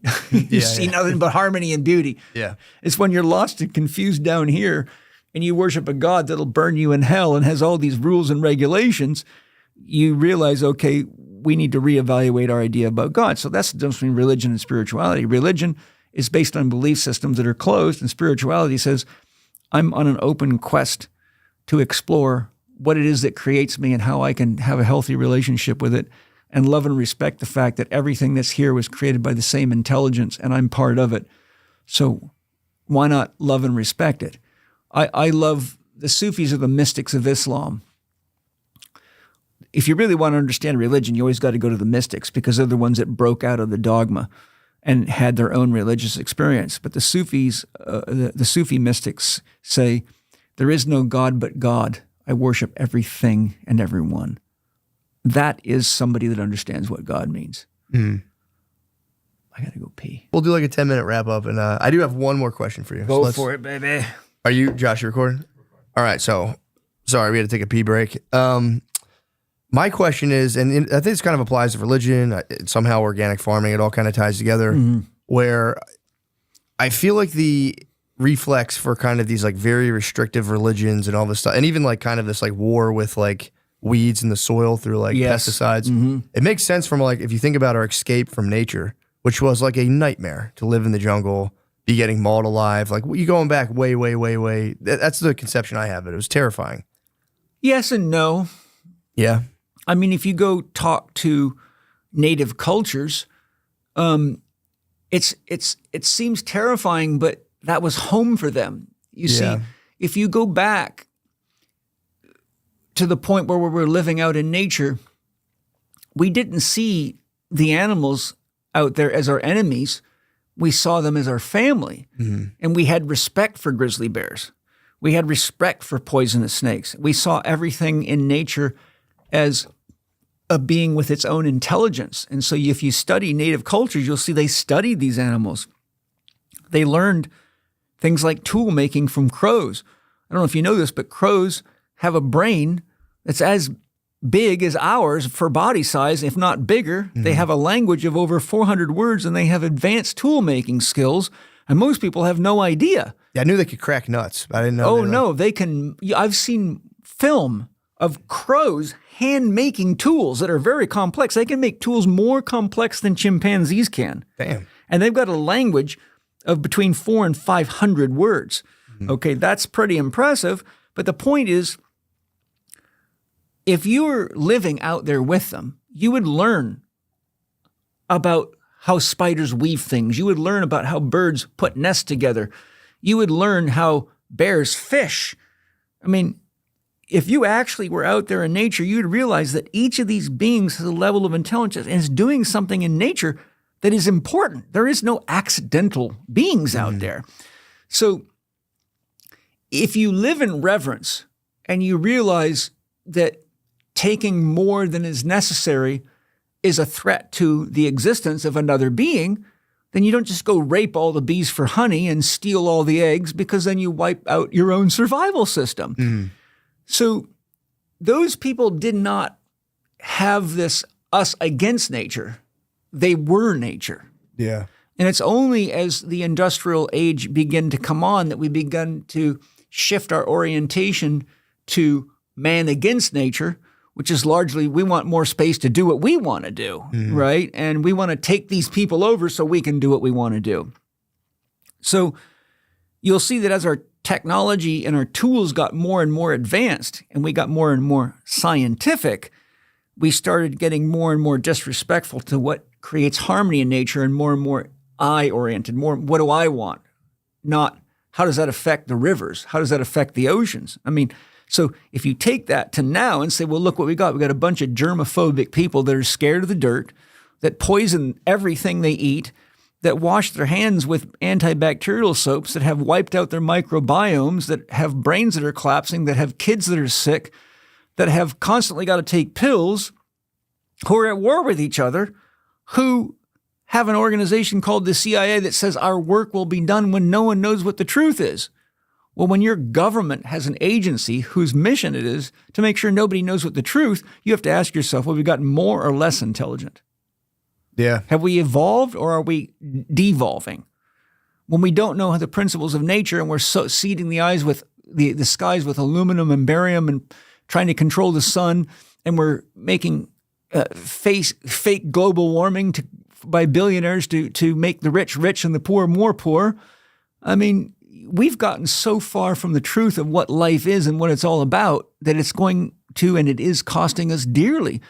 The United States last year spent $3 trillion to manage diabetes. That's one illness. Damn. One illness. The United States defense budget, which is the most expensive in the world, is $1.9 trillion. We're spending $3 trillion a year to manage diabetes, which is a problem of eating food that is not high quality, that has no nutrition, and eating too much sugar, which is highly addictive. Sugar has been shown by Candace Pert to be as addictive as morphine and heroin, and it's laced in everything. It's in bacon, it's in meat. We've gotten to a level of trickery in business and in politics to the point that we can't trust each other anymore. How much money is being spent to turn our iPhones into spy devices, to turn our televisions into spy devices, to turn refrigerators and vacuums into spy devices. The NSA, Edward Snowden showed us the NSA has been collecting information on every one of us all the time. Like, we've actually got an autoimmune disorder, right? We've got enough nuclear weapons to destroy the planet 179 times over. So we've become so afraid of each other that we're actually spending all our time, energy, and money to defend ourselves against each other while destroying the very support systems that keep us alive. So you have to ask yourself, who had it better, the natives or us? Yeah. Natives thought 7 generations ahead. As a general rule of thumb, native societies thought, if we do this, will it enhance or diminish the next 7 generations of our people? Yeah, we don't do that, really. We've got attention spans of about 3 minutes, and we don't think for 2 seconds about what's going to happen to our kids, or we would actually start paying attention to what we're feeding them and the fact that our education systems are absolute trash, and that we're putting pornography in the libraries for kids that are 3 and 3rd grade. Yeah, they're doing that? Oh, hell, all over the world. The globalists are absolutely dangerous as hell. Yeah, that's the one thing I never understood, why we don't have physical education first thing in the morning at every school. It should be every kid should like run around for like an hour, burn off energy. You realize there's people all over the world that are confused as to what a woman is. Yeah, true. That's another problem. Like we have used science to validate every drug that's killed 20, 30, 40, 50,000, 100,000 people, only to have it taken off the market. But it was all scientifically validated. So we've turned science into a corporate prostitution ring. Yeah. So all I'm saying is if you really ask the question, was it that dangerous to live in nature when we had respect for nature and we lived in harmony with nature? Or is it that dangerous to live today where we're destroying nature and each other and call ourselves scientifically advanced? Well, as Steiner says, for every advance you make in science, you must make 3 advances in morality, or you will destroy yourself. Well, ask yourself, from the time we were living in nature to the time to where we're at now, how many advances have we made in science and how many advances have we made in morality? I'd say like 3 morality, probably like a bazillion in science. Yes. Yeah. And so here we all are. Watching each other all over the world destroy each other and calling ourselves Christians. Yeah. Yeah, really. Well, God damn it, dude. That sums it up pretty well. I'll have to have you on again. I have like a million more questions. I am at a comedy store right now. No, that's phenomenal, man. Thank you so much. Do you have anything you want to like? I mean, obviously Spirit Gym. MySpiritGym.com if you're interested in my mentorship program. Chekinstitute.com if you want to see my education and all the online courses I have for various people. My How to Eat, Move, and Be Healthy book can be bought on Amazon. It can be bought at the Chek Institute. Our Holistic Lifestyle Coach Level 1 training program teaches you all the principles on how to eat, move, and be healthy and how to apply them in your life. So it's a public access program. Mm-hmm. And for those that want a career in holistic lifestyle coaching to teach other people how to get healthy and not spend all their money on managing diabetes and things like that, you would go to Holistic Lifestyle Coach Level 2, which is a professional training program. So it's like a career. Mm-hmm. And it goes from there. The Chek Academy can be explored there. That's our 5-year academy program, which is a mix of online training and hands-on training. And it's multidisciplinary. So we have medical doctors, chiropractors, osteopaths, nurses, acupuncturists, strength coaches, personal trainers, massage therapists, and people just changing professions. It's a fully complete system of education. My YouTube channel, where I have about 1,200 videos I've done for public service on almost everything, which I think you've seen is... Yeah, that's how I found you, just watching those. Right. So it's youtube.com/Paul, Chek Live, Paul Chek Live. So there's tons I put on. That's where I do my public service work. And say, look, if you've got plantar fasciitis here, this will help you. If you want to know how to get yourself healthy, do this. I've poured thousands of hours into doing that for the public. So those that can't afford me or want to get a taste before they spend money can go to YouTube. And my podcast is Spirit Gym with Paul Chek. Okay. And there's over 300 episodes with the greatest minds I can find all over the world. Scientists, doctors, metaphysical experts, religious experts, health experts, you name it. I go for the brains and the great ones that have good results and I believe are worth listening to, and I interview them, and I do comprehensive long-form interviews. And for those that want the extended play, they can be a member of the podcast. So you can go to paulchek.com, sign up for the podcast membership. I think it's less than $8 a month. And so I do the public portion of the podcast is 1.5, usually somewhere between 1 and 2 hours, depending on the length of the guest, the length of the topic. Mm-hmm. And then the second half is for the members, where we do what's called the deeper dive. Yeah, I'll get sick and start freaking out. I want to puke. Also, I feel like I'm high for 5 days if I take a fucking edible. Yeah. Yeah. Feels like such a longer high. Yeah, they get you. Yeah, I don't enjoy them. I used to eat them and forget. I would impulsively eat them. I used to make gummies and I would just be like, yeah, what the fuck? And I'd munch a couple of them, forget, and be driving and be like, shit, I forgot about that. I forget. Yeah, I mean, we've talked about it 1,000 times on here, but Matt used to make edibles, and we lived together, so I'd just be sitting there just playing Xbox all day. Mm-hmm. And he'd be like, it's not a bad day. He'd be like, here, I'll test these out. Yeah. And I'm not good at getting high. So I'd be like, yeah, whatever. Totally would forget that I'd eaten one. Edibles 30 minutes later, I'd be like, yeah, these are strong, dude. They're either too much or not enough. It's either you don't feel them and then you overdo it because you're like, I need to take another one. And then it hits you and you're like, fuck, what just happened? Yep. Yeah, I've been off them for a while. It's been nice though. I've gotten a lot. I get so much shit done now. Like, it's insane. I was really not firing all cylinders there. I thought I was. Yeah. I've really... My productivity's already at a fucking minimum. If I toss weed on top of this, it's over, dude. Well, it gets you because you're like, I'll be so stoned and I'll be like, I just got to enjoy my life. and I'll just not do anything for 2 days and come back and like, fuck, I need to do stuff, dude. This is Not not ideal. It's like a Aesop's fable. That's like, is. yeah, like you can't just enjoy life. Yeah, no. You got to do something. You have to. If it's, you like, just enjoy life, winter comes. it's like the grasshopper. And then Yeah, you knock exactly. on someone's door and you go, "Can I come in?" Yep, it's a grasshopper in the Winter's ant. not cool, especially not right now. No, Yeah, winter true. sucks here. Nothing compared to good God. I was furious. Matt was in San Diego this weekend. I was in Peoria, Illinois. New number 1 on the power rankings of shittiest town in the entire country.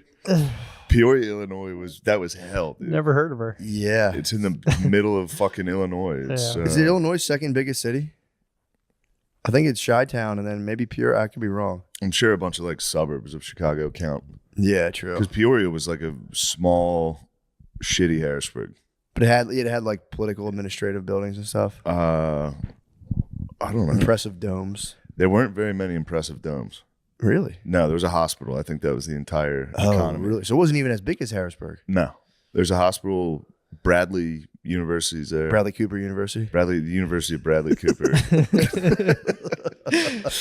And but yeah, then the weather hit and that Dude, it's was so cold. That What, was what were you doing out there though? I was doing a show. I Oh. did a show. I did a show in Peoria and St. Louis, and I had to get in a night early because of the weather here to make sure I got to the show. So I just had Thursday to do nothing in Peoria, Illinois, and there's nothing to do anyway. Dude, what'd you do? Nothing. Lay there, chill. Fucking laid down. Really? Tried to go outside. I think Chicago's where we got stuck last year. This Yeah. little snowpocalypse or whatever in Chicago's Buffalo. so fucking cold, dude. Oh, did you go during Christmas last year?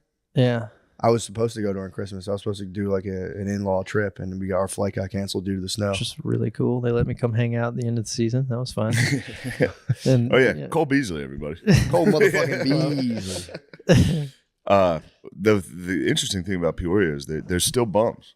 What? There's bums in every town, but there's like just 5 black dudes walking around outside in Peoria. They wear those full snowsuits. They're just in full fucking like. The one guy was wearing he was working on a traffic construction. nice. He just had a nice reflective vest. Yeah, Just me and the bums were the only ones outside walking around. Then I was like, oh, here's a mall. I went into a mall. It was just totally abandoned. Just Really? filled with like 3 bums. What? Just bums sleeping in the food court. It's It was you? hell, dude. That's That town fucking fucking crazy. sucks. Yeah. That's fucking that dude. I'm telling you, man. My wife's from Brittany's from Chicago. My wife's from Chicago. She brought me there in the wintertime, and I was just like, we'll never live here. We'll never live in Chicago, dude. It's so fucking. Midwest the wind hits you and winters, you get yeah, furious. it sucks. Buffalo's fucking cold too. Buffalo's Buffalo, very the wind- Chicago's worse though. Yeah, for I've sure. played 2 games in Chicago that were worse than any game I played in Buffalo. Dude, it's so chilly, dude. It's like cold, and then the wind hits you, and you're like, this is just bullshit.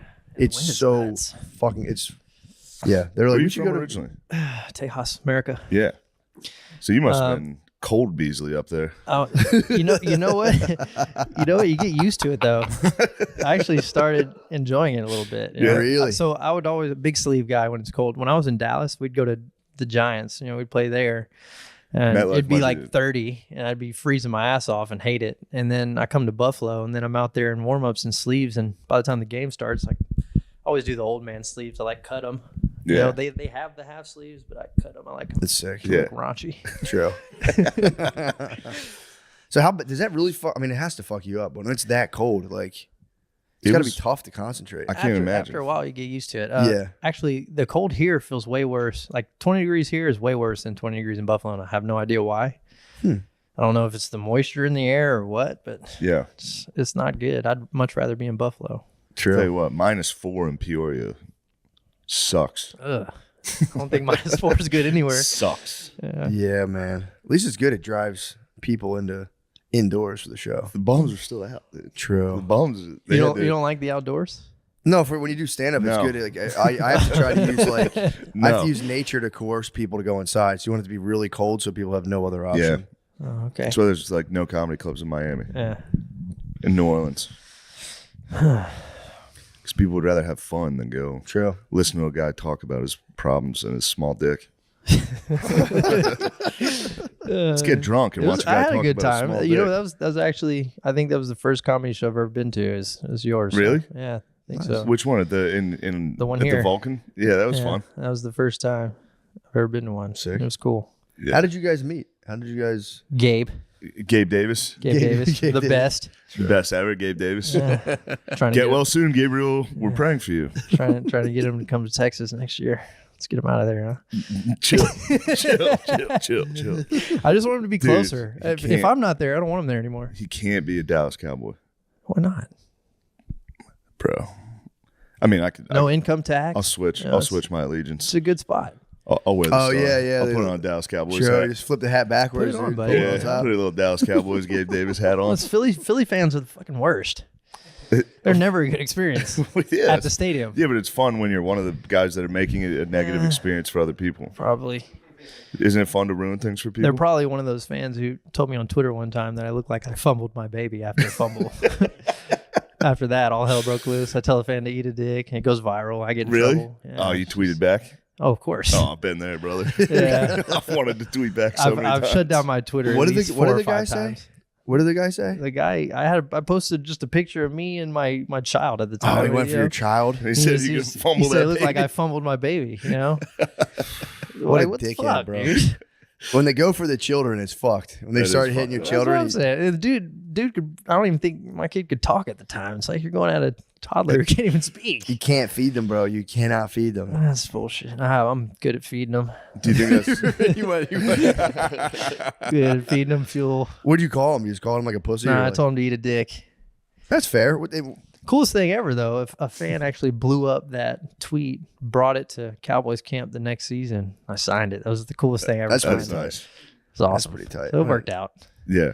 what a That is nasty funny guy. he said that, though.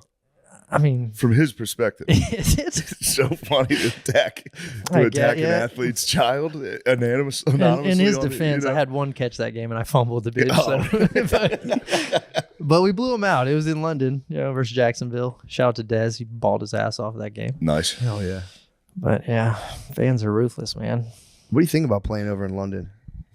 I wasn't a big fan of London. It was always cloudy. It was always Yeah. rainy. It's fucking bullshit. I got sick and then brought it back, got my baby sick, so that wasn't cool. And that guy tweeted that mean fucking shit. That sucks. Yeah, dude Then while tweeted you're at me sick, some reading bullshit. that tweet, yeah, that hurts. I blame it on the coaches, though. They got mad because everybody was like, we had curfew. And everybody's like, we're grown men. Why we have curfew? Everybody was going out and shit. And then the next morning, people were late to meetings. And so they make us meet. They make us do a walkthrough outside. And it's like freezing and raining outside. Yeah, they got And I you get sick. It's their fucking fault. It totally is their fault. That's fucking bullshit. Was it at Wembley? Yeah. That's pretty cool. It was a cool stadium, Yeah. cool environment. But it's like they didn't know when to cheer. It was still new then. Yeah, So it was yeah. like, And they're all Yeah. wearing just random jerseys. yeah, it was awesome. The whole stadium's wearing like just Yeah. any It football was cool, team. though.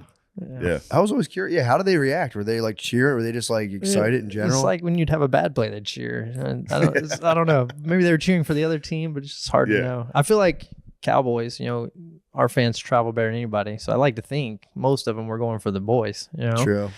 and they would cheer sometimes when it's like, I don't think they should cheer right now. But I don't know. By God, he snapped the ball. Was That's it like- English announcers? By George. That's a first down for the Dallas Cowboys. I don't even remember any of that, dude. I have the worst memory. Maybe it's from playing 11 years of football after I should. But Is John Madden dead? Yes. Is he dead? Yeah. When did he die? That's a good question. I don't I know. think if he he's dead. died 2 years it ago. wasn't that long ago. Really? Yeah. He was the fucking man. Yeah, he was the best. That's what I was saying. I was Yeah. like, who the fuck else There's announced? always this Oakland Raiders He clip. was the that- boom guy, right? Yeah. Yeah. All right. Come on, man. He's more than that. Yeah. I'm just sorry. No, that's fine. Play football, but I don't know as much as I should about He, it. there's a good clip going around of him. He was the Raiders coach, and they were like dirty as fuck. They were like punching people in the face and shit. Yeah. And he's like, "You think we play dirty? Do something about it." It's like fucking I like sick, that. Yeah, dude. that's cool It's shit, So yeah. sick. That's awesome. Yeah. He was just a big fat guy on Yeah, the he was- sidelines with just a team of goons. He was the best. I think he played for the Eagles. Did he really? Yeah, he was Bird. Let's Yeah, give us some info let's on fact his check player that. I don't know history about and that. I think Yeah, John okay. Madden played professional football for the Philadelphia Eagles. Yeah, I want to hear. I didn't know he played. I thought he just Yeah, he was a coached. unit, dude. He was died in huge. 2021. From what? Old age, I think. From what? I gotta find the death real quick. Old age. He was like Myocarditis. 70. I feel like it's very bad that we don't know this, though. I don't- What he died When he from? died?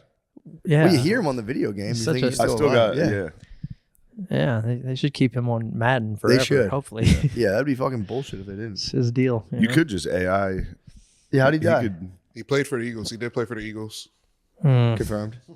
Eagles confirmed. He coached the Raiders. Confirmed. Although, did he Tupac his death? He Did might they- still be did- He alive. might still be alive. Undisclosed. He's 85 and a huge guy. When did Yeah. when was the vaccine roll out? No. 2020. Ooh, Brother, you said it. let's not get on that here. Did you get a lot of pushback for that I kind of feel stuff? you might get We, on that. we here. can talk about it a little bit if you want. What, are you talking about recent medical breakthroughs? You're talking about you don't I trust. don't, I don't know. I don't know much about You don't anything. trust all the right? science? I'm not a scientist. I don't You know. don't trust the science? I love the science.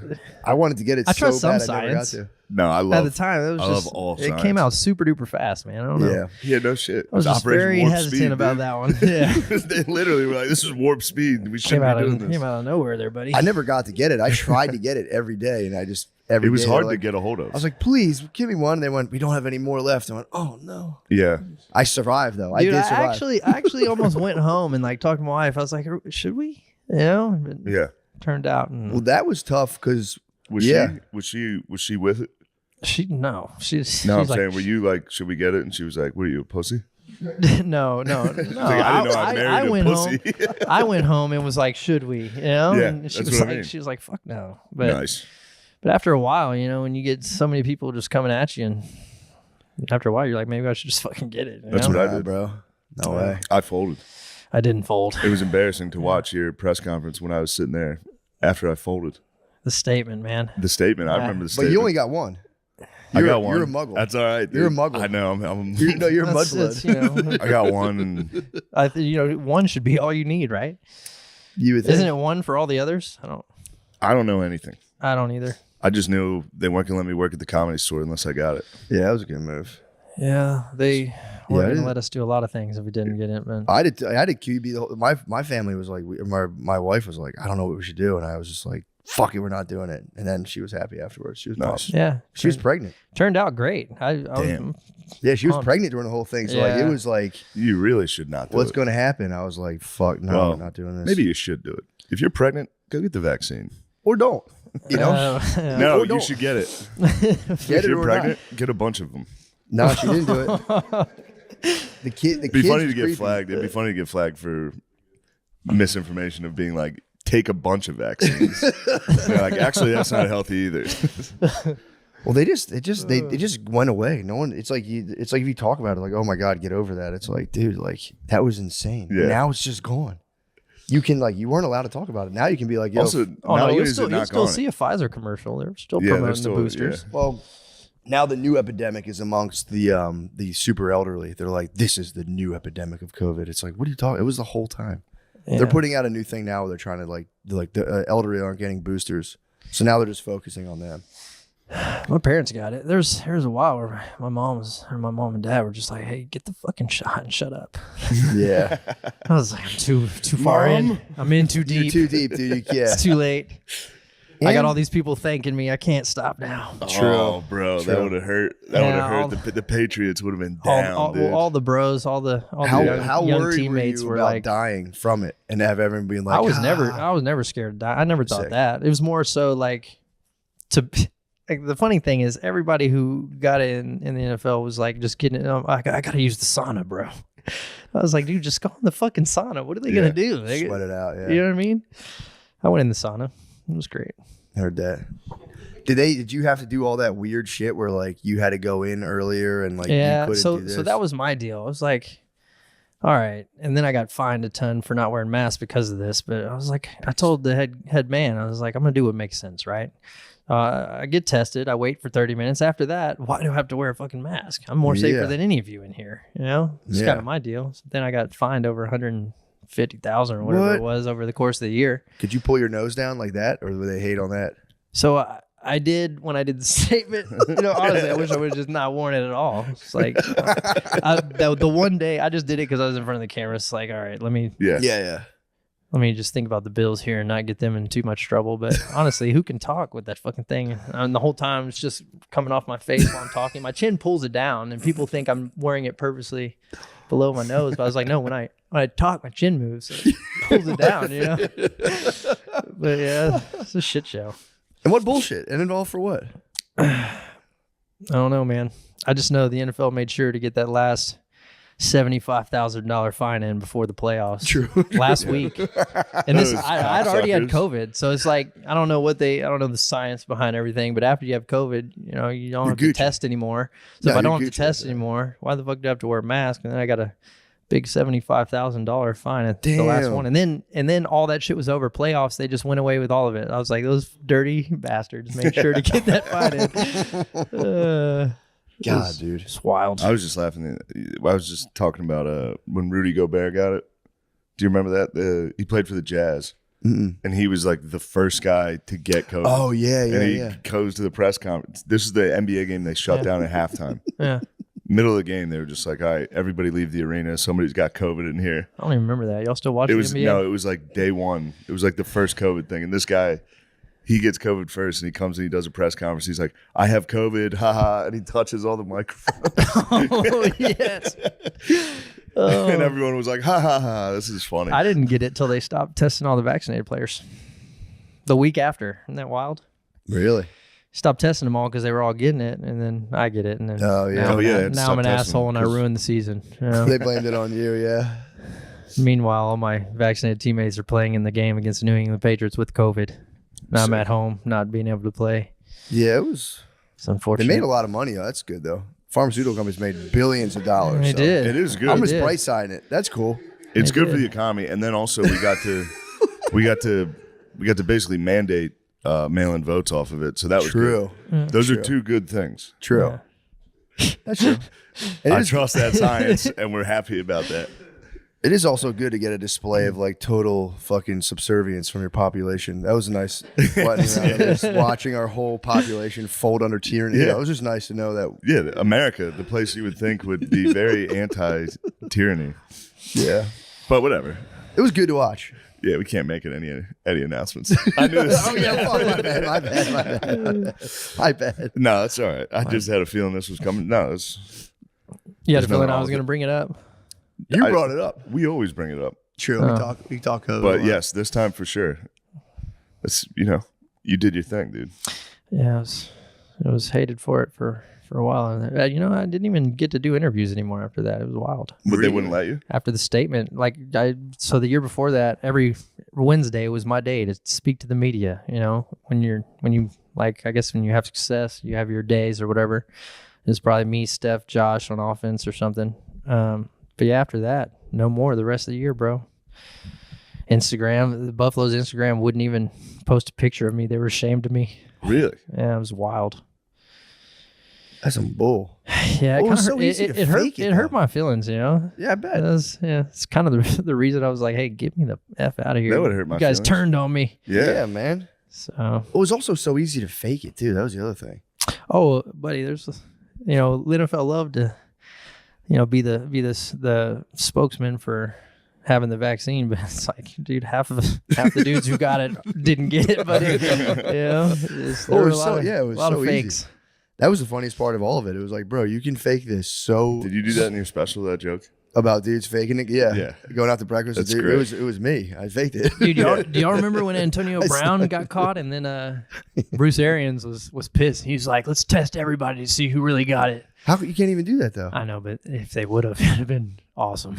I was like, True. "Yeah, let's do it." True. Do a I'm with spinal Bruce. tap. You start like doing the whole team becomes a medical experiment. You start like sawing their limbs off. I'm glad that's behind us. I didn't know Antonio Brown got caught. Yeah, he got caught with a fake card, but Damn, his fake card must have been I mean, hilarious. dude, there were so many people that he could have Just- got with that, dude. No offense to him, but in crayon, just I got vax. All right, thank you, AB. Man, Was that the year that was his last year, right? Vax year. I think that might have been third quarter. Take the jersey off. I think so. That was a wild I moment. was savage. He's a wild boy. So fuck this, I'm out. I should have just did that. He's as funny as it gets. His Twitter. Have you watched, dude? This Christmas tweet he had. That's it. He was I just like, follow him on Twitter. Yeah, he was like, I'm not lying. dude, to my AB the kids. football He's like, player I'm not was saying an some- animal. I'm not saying some fat cracker came down the chimney and gave you all this. I bought it. Called Santa Claus a cracker. Yeah, he hasn't been very happy with white people lately. I don't think He's not happy with the whites. He's been saying cracker a lot He lately. says cracker. I was like, dude, I thought we were boys, man. You know? No, How old is cracker's he? fun. Yeah, huh? How old is he? How old is AB? Probably like 34ish, Yeah. Yeah, 35 maybe. No? makes sense. He got dinged up a couple times. Yeah, I'm not saying it that's makes why. sense. He though. got what? He got popped a couple times. That's always, why we're crazy as football players. It's always CTE, buddy. Anytime I do something stupid, I got CTE. Yeah, So, that's a nice. That's a you nice. know, everybody loves to say that. Yeah, that's a nice one. Which, maybe I do. I don't know. I would Honestly, if you're 5'8", $175, you're playing in the NFL, you're probably kind of psycho anyway. Yeah, yeah. Well, be that's the honest. other thing is Yeah, most that's guys in the NFL are psychos. I'm pretty crazy, yeah, pretty wild. I'm normal, but then when I get out there, it's a different You're a animal. psycho. It's a different animal. don't fucking make eye contact with me. you got motherfuckers trying to try you out here at all? Because you see NFL dudes usually huge linemen. Like Dude, I go under the radar because they don't know. that's what I'm saying. You have them try you, and then you ever go beast mode on. So people. I'll get nobody tries me. If I go to Dallas, like I'll get noticed, or Buffalo, but out here nobody gives a fuck. True. Austin, they're just like, who the fuck's this guy? I'm just another civilian. He's just a honk. Yeah, but they don't He's know. just a cracker. Just a crack. Yeah, they don't, Just they don't regular know. ass cracker. Yeah, they don't know.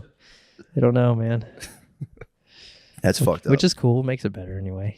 true I'd to rather- lay low. Rather nobody notice me. Buffalo was cool about it, but Dallas is like, I'd be walking through the mall and they'd be yelling my name across the fucking mall, and then everybody knows. Yeah. Buffalo, they'll just come up and be like, hey, I just want to shake your hand. Yeah. It's awesome. That's kind of pleasant. Shake your hand. Buffalo fans are great, man. Yeah, I like going to Buffalo. It's a fun town. It's a good. It's my favorite stadium. They're about to have a new one. They're about to demolish I it. know. I'm sad about that. Yeah, they could probably. Buffalo could use a bulldozer on a couple of their buildings. Buffalo's a pretty. Buffalo, the whole city could use a good fucking bulldozer. I'd like to touch a couple Did of you those spend a buildings. lot of time in the city of Buffalo, or? Yeah. Yeah, I didn't go to the city much. It was Oh, you were on the outskirts. That's just cool. an OP, Orchard Park. There wasn't much going on in the city. Orchard Park and East Aurora. Those are my scenes. Nice. East Aurora's a nice little town. I gotta check it. I don't think I've ever been there. East Aurora's nice, man. Go to the Barbell. Barbell is like the wing spot. Everybody recommends you to go from the team. It is nice to go to a city where crushing wings is It's the order like something birthplace. everybody's doing. Cajun honey butter barbecue. They're really good. Only thing is they're rich. I can only eat like 3 of them. I'm like, all right, dude. My son will freaking smash those fucking things. Yeah, honey butter barbecue sounds. That's a rich wing. I miss being 9. Yeah. Just pound wings and just go run the 40 right after. Oh, all right. I was gonna say I'm still pounding wings. Yeah, I'm living like a 9-year-old. No, it was nice having no yeah, concept. but you could go run. You can go sprint can't- right could after not- and not never. throw up. Yeah. Never. I don't know when the last time I sprinted was. You probably run. It must have been years since. What do you think your 40 time is? Right now, 4.3? 6.8. 4.3, 4.4. I'd probably run a sub 4.340. But after I left the Giants, I knew it was over. I didn't touch a weight.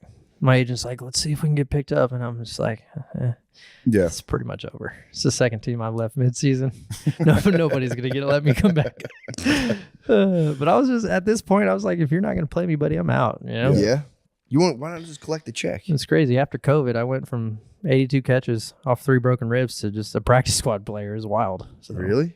Man, But don't they have to pay you the original amount they said they would? Because I would just collect the bag. Why can't you just collect the bag? what are you talking about? What do you mean? So if they hired you and they're paying you. The Giants? Yeah. I don't Well, know. I was vet minimum, but then when you're on P squad, you get whatever the Oh, okay. P I see squad what- I see what amount you're is, saying. I see what you're saying. which was cool. But I think they just brought me there to kind of coach and get to hang out in the locker room. I was like, dude, I've hung out in the locker room Yeah. for 11 years already. Yeah, you wanted it's- to play. It's cool, and I would like to coach at some point, but I didn't want to coach fucking New Jersey.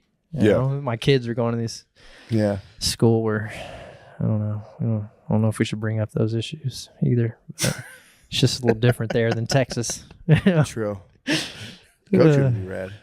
It's like, Coaching will be rad. get Coaching would be me sick. out of here. Coach is fun, dude. I coached my kids' flag football team. It was a blast. What was Yeah. the record? Fun. We lost one game, but we That's solid. won the championship. We ended up beating that team we lost to in the championship. 28 Damn, 28 dude. to nothing. So it was Damn. awesome. They make a goddamn movie about it. Well, the flag football, you play them the first time, you have no idea what they're going to do. And, True.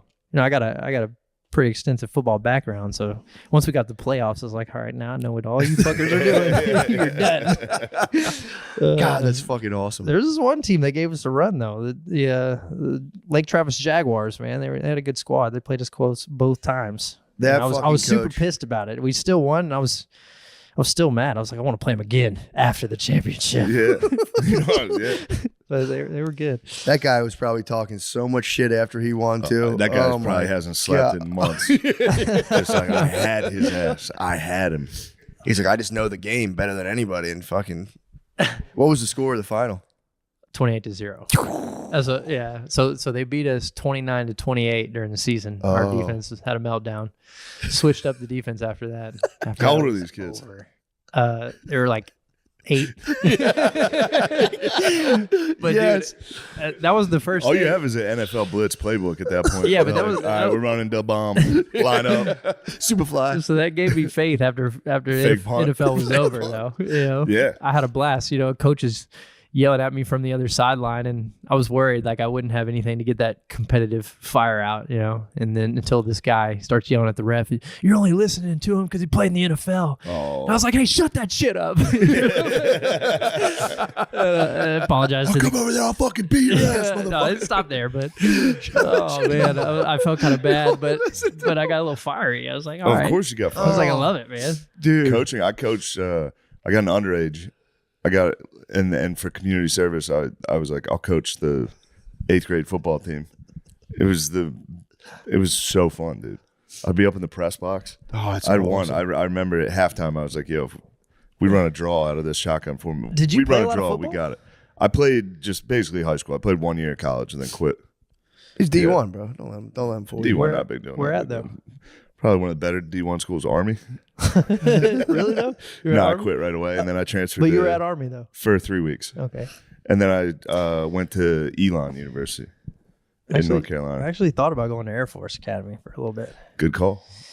But, the whole 9-year commitment deal was what And scared the commitment me off. was, yeah. I wanted to play in the league, and I was like, I don't know if I'm gonna be able to do it. How that works? But 9 years, damn. They were a little hazy with the commitment thing with me. They were like, it's like 4 years active duty.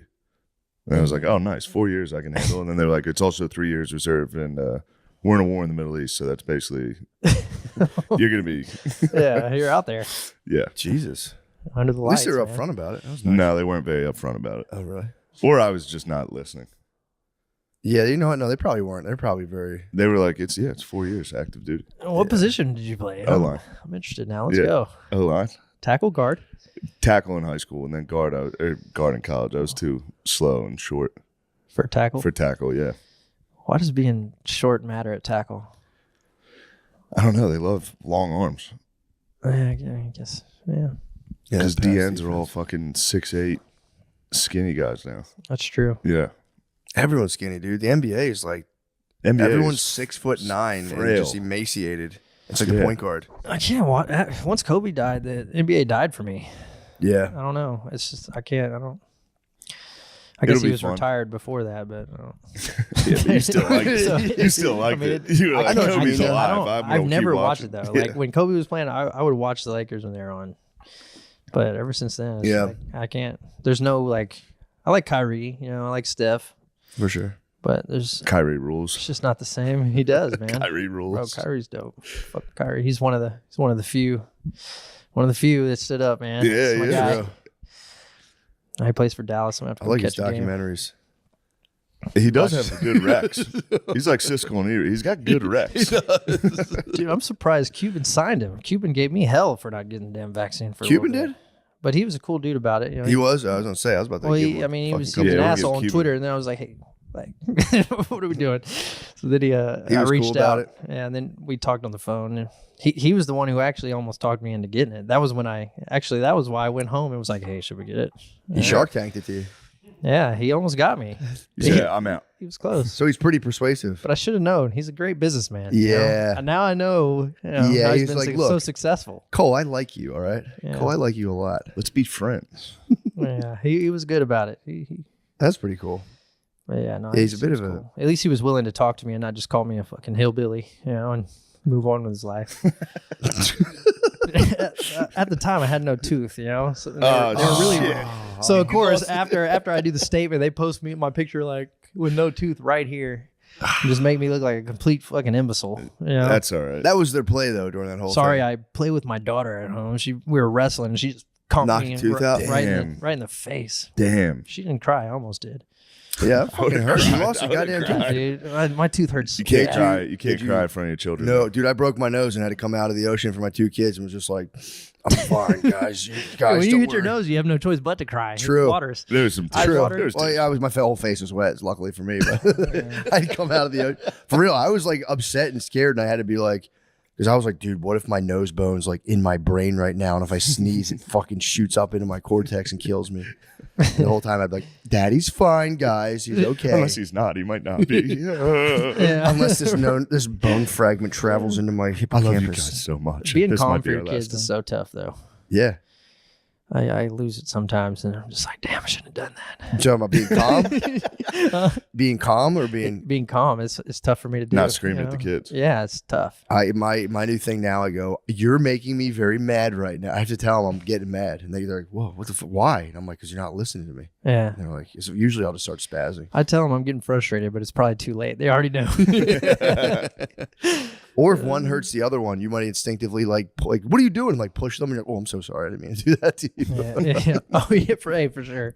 My 9-year-old got it the worst because I was like learning how to be a dad with him because he's my oldest, and I feel bad for the guy. But He's 9 now. yeah, we've gotten a lot better. You'll be about it. fine. And, Yeah, he's and it's a good. boy. He's good, yeah. He'll be all right now. Yeah, boys are like, I feel like you could just. I feel like me and my dad. I don't think if you're young, you shouldn't be friends with your dad Yeah. We're not. I mean, until you yeah, until you're like 30. And then you go, actually, my dad was cool.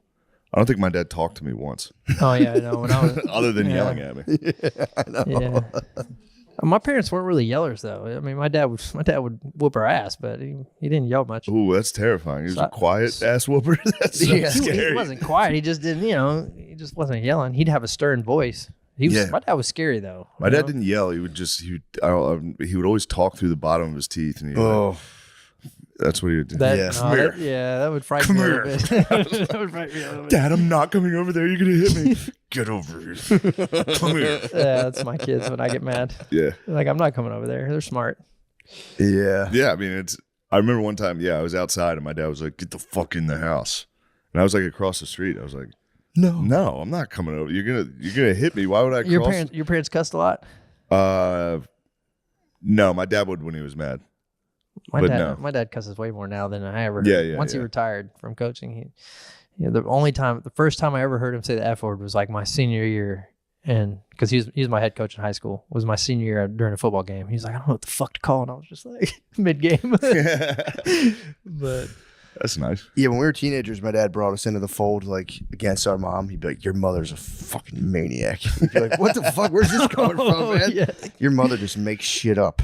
She rewrites history. It's fucking annoying. She should be driving like, "Yeah, Rewrites bro, history. I have no idea what you're talking about." That'd be hard not to do that. Oh, Bring your dude. kids on your side. To the Be bros. like, just for the record, your mom's a bitch. It's so hard. I didn't want to tell you kids this, but I'm the good one. Just so you know. He would tell us, he'd be like, "Women rewrite history. It's just, it doesn't make any sense. Things happen." He's just like, "It's Jesus fucking Christ." And you just drive in silence for 30 minutes. We'd all be like, "All right, dude. Fuck." He's so mad. But that's tough. I'm one of 6 kids too. So that's like, it's tough, dude.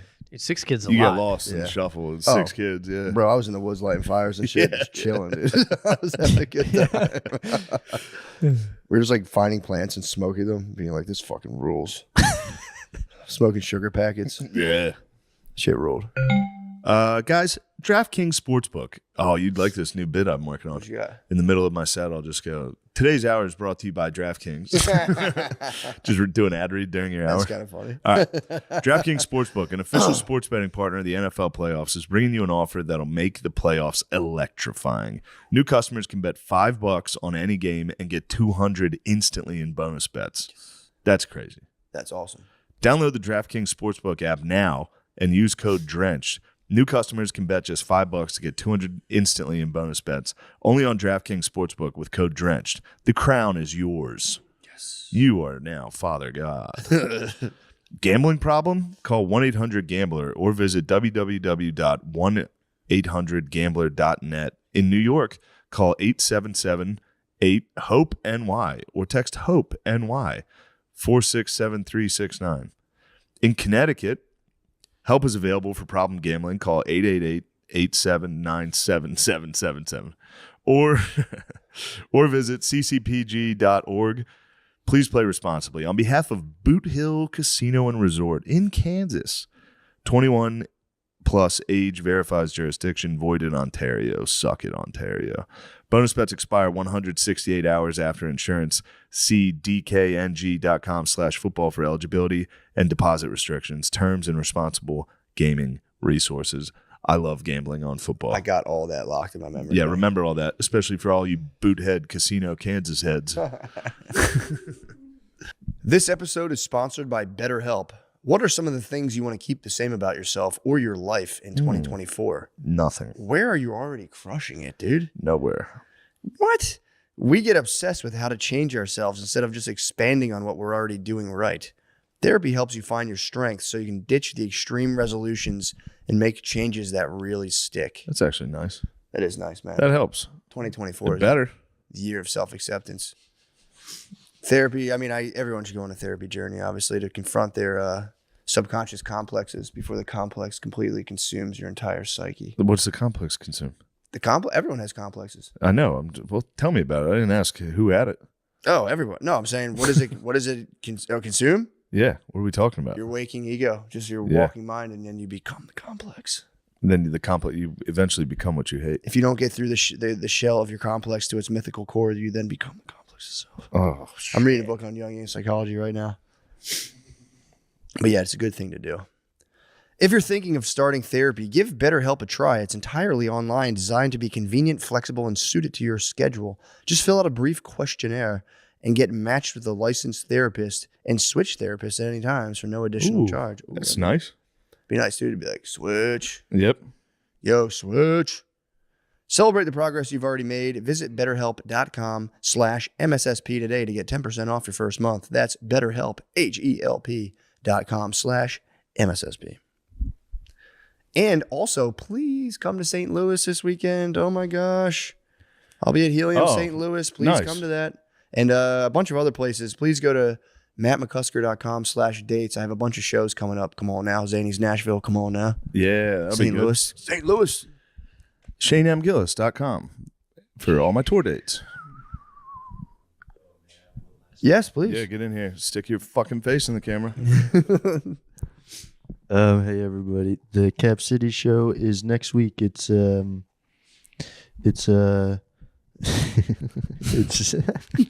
January 24th, Wednesday in Austin, Texas at Cap City. If you can come, I'd really appreciate it. And the other one is Helium, Philadelphia on April 10th. If you can come, I'd really appreciate it. Thank you. Thanks, guys. Where can they get tickets?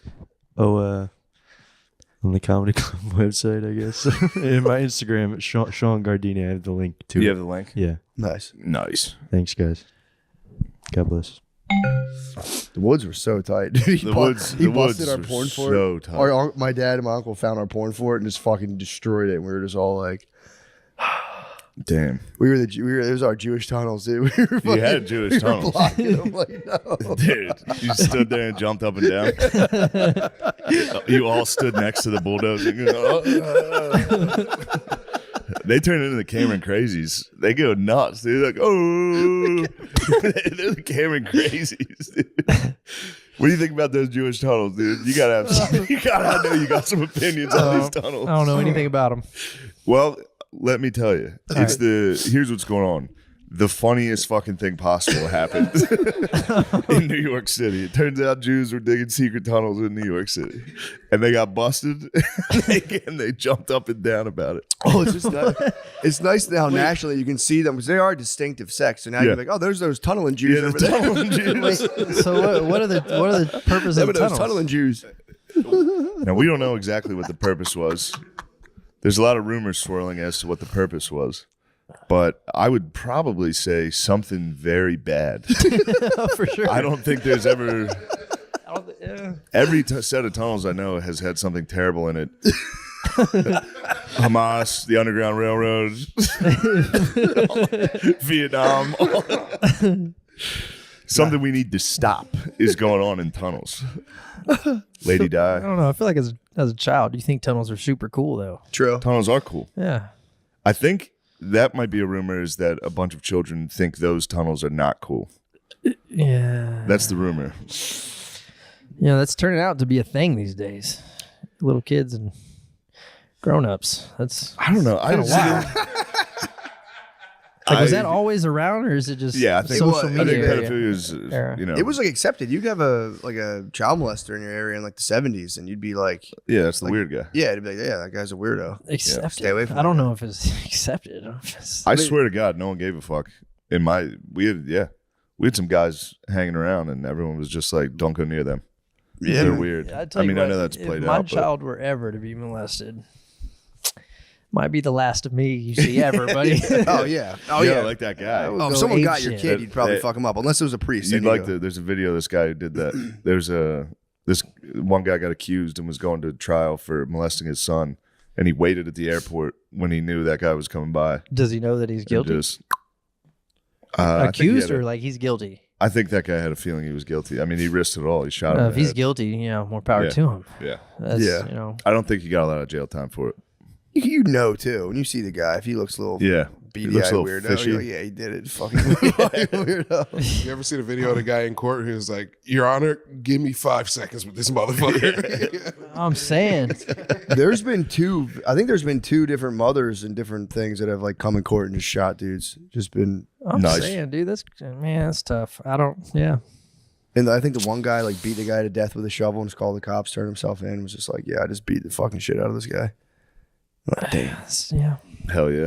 Dude, I had a head coach in basketball in high school. There was one time where there was a thief issue in the locker room. Someone was stealing stuff. My head basketball coach came in the locker room and talked to us. He's like, "Hey, if y'all ever find out like who's stealing this shit, let me know." He's like, "Well, get him in the locker room. I'll lock the doors and I'll stand by the door and let y'all beat the shit out of him." I was like, dude, I fucking love this guy, man. Jimmy Arndt, man. I love that guy. Did you Good ever for find him. the thief? Miss him. Yeah, did you guys ever get to? We never found him. Lynch the thief. the Never found him. vigilante? That guy was good. Never found Yeah. him. I don't know, man. Damn. Little Elm America. Here we go. True. Yeah, locker room thief is pretty dastardly stuff, especially That your own is fucked up. teammates. Yeah. He was like, I hate a thief. I hate a thief. I hate a thief. You can beat his ass. Let me know if you find him. I gotta get back. I gotta get back to that. Just hating thieves. I hated that damn thief. So I would just tolerate it like such a bitch. I'd be like, oh well, whatever. It's just stuff. Socioeconomic situations Yeah, no. have forced him into this. I hate a thief, man. I hate thieves. Don't I call hate me- thieves, dude. True. Or being like, I don't like people calling me a thief. Take me to a Walgreens, I'm fuming about thieves. Everything's locked up and I'm fuming, dude. I'm still fuming. I Yeah. don't even like to think about it. It makes me angry. True. The thievery. Oh yeah, I used to steal. I forgot. I used to steal a lot of You're a stuff. thief. I was a thief, but always I was more of a Robin Hood, You're more Robin Hood. where I just give to myself from stores. I did chill though on the auto checkout. No more. That's good. I hung up the jersey on the self checkout. I'm like, I'm not doing that anymore. It's just wrong. It's just wrong. I always supported it. Well, I was always scared to do it, but I was was- happy for you. it was nice. I didn't like doing it. It became absurd though. I was like, why am I doing this? Yeah, you don't need to. I'm like, I don't need to steal meat right now. I don't. This is ridiculous. Yeah, but it feels good. Getting over on somebody. Yeah, I do like system breaking when you're like, I'm pretty sure they didn't account for this, and then this is how you get around it. It's like, yeah, you scan your product. This guy's supposed to be watching, but like he's talking to a lady. I mean, it's just, yeah, I do like that. Seeing exactly how, because I think what they're really relying on is for people to be like, well, I'm not doing that. Because it's just, it's crazy. Yeah, But I think they're batting down on that now, though. they are. There's always someone there now. Yeah. There used to never be someone by the self checkout. Yeah. They've always got an attendant right there, but they're not really fucking paying attention. Bro, one to the bag. Yeah, Do you ever choose the self checkout over the regular one? sometimes I prefer not to though. Yeah, I don't trust the self I don't like the I self don't checkout. like it either. I don't enjoy doing it. Especially at grocery stores. I don't know what to do with the. Like it's I like got- put I everything gotta- in the I'll bag. tell you what to do. You ring it up as a fucking orange and put it in your bag. Bring up a PlayStation 5 as an orange. I don't even like my kids talking to Alexa, bro. Yeah, I don't have I an do. Alexa in my house. Get that thing out of here. Oh, have you gone to Whole Foods? See the new I don't. Dude, that the hand fucking scan. hand scan You can thing. pay with your fucking hand. Yeah, Bezos. I don't go to Whole Foods. Yeah. It's nice. I like it, but Whole Foods is There's nice. not. What do you say? I live in Wamberley, Texas. There's no Whole There's Foods. no Whole there. There's no Foods. Whole Foods. I'm out in the middle of nowhere now, buddy. Just I a got Buc-ee's. I keep moving further and further away from the city of that's Austin. kind of nice. So no, there's Damn. not a Buc-ee's. There's a Brookshire's. That's good. They do have an HEB though. That's a nice HEB. HEB's Yeah. nice. HEB's nice. Easy. It's crazy though. Everybody good goes Heb. to HEB. Everybody goes to That was HEB McCain. and Shout out, James. empties out the store, and nobody goes to Brookshire's. Yeah, they're moving in. Yeah, I go to Brookshire's because everybody takes everything at HEB. Oh, you're holding that. You're keeping them afloat. Yeah. Oh, Yeah, man. I just like the cows, man. I like the cows eating grass. Yeah, I I've want seen the too many cows to eat videos of grass. those cows in like a fucking box with their legs cut off, just getting like force fed gruel, and I'm like, I You don't like the eat- grass fed beef? Yeah, You make hamburgers with those? hell yeah. It's too lean. You think so? I think it's not as good, True. in my opinion. I don't know. I think it's yummy. What do I know? I'm not a scientist.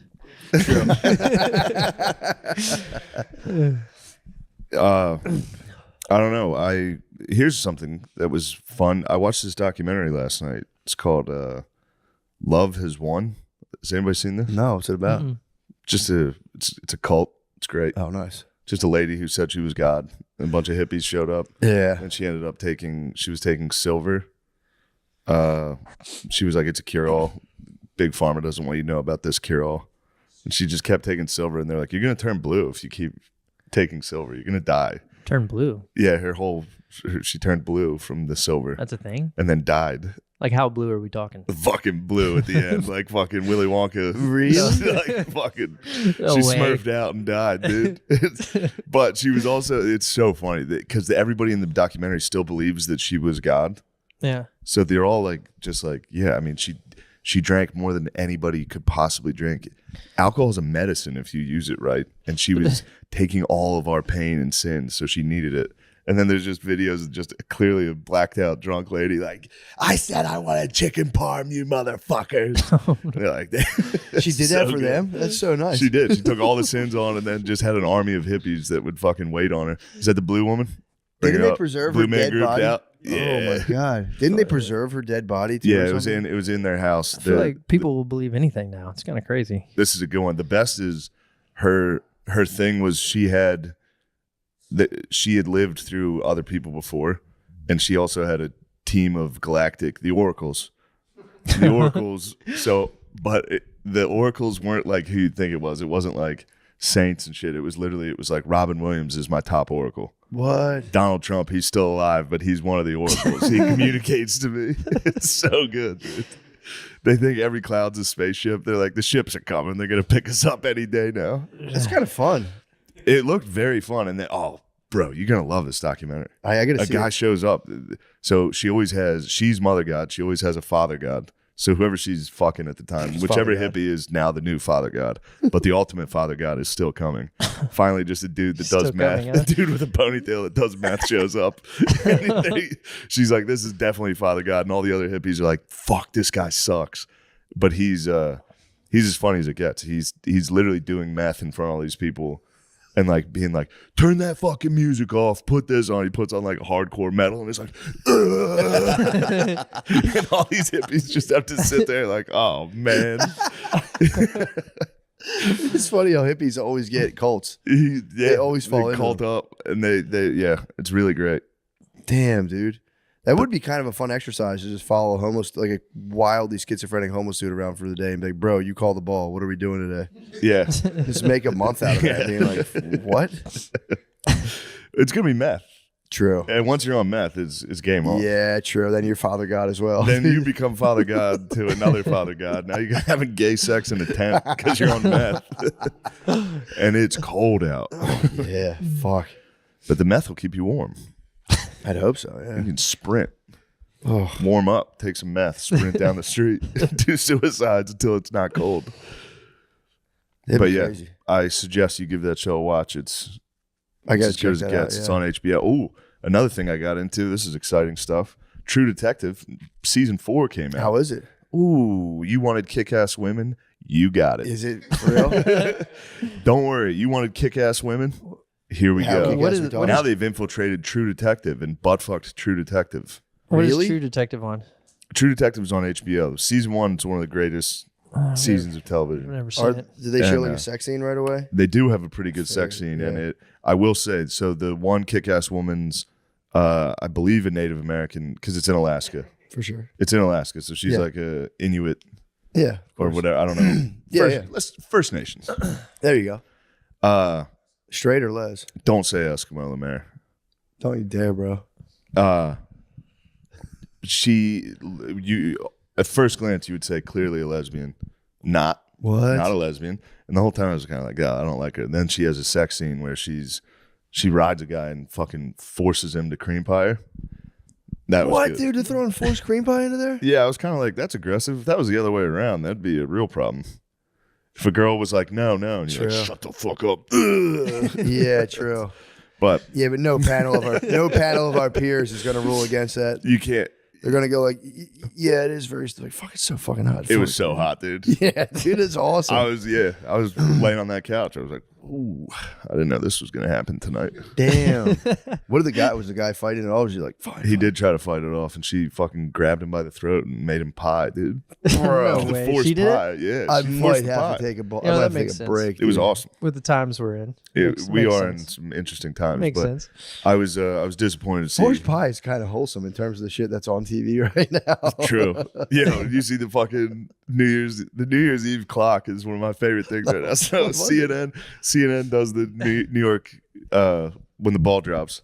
So it's showing the countdown. It's on CNN. It's like 3, 2, 1. Happy New Year. And then the camera just cuts to interracial dudes kissing. So It's 2024. so good, dude. And there's a guy, it's just a bunch of TikToks and reels of people watching it like, yeah. Ah! What the fuck? God damn it. Dude, I can't ever make it to New Year's. I'm like in bed by like 10, already knocked That's the out. best. I had a Can't do rough it. New Year's, dudes. Can't do it.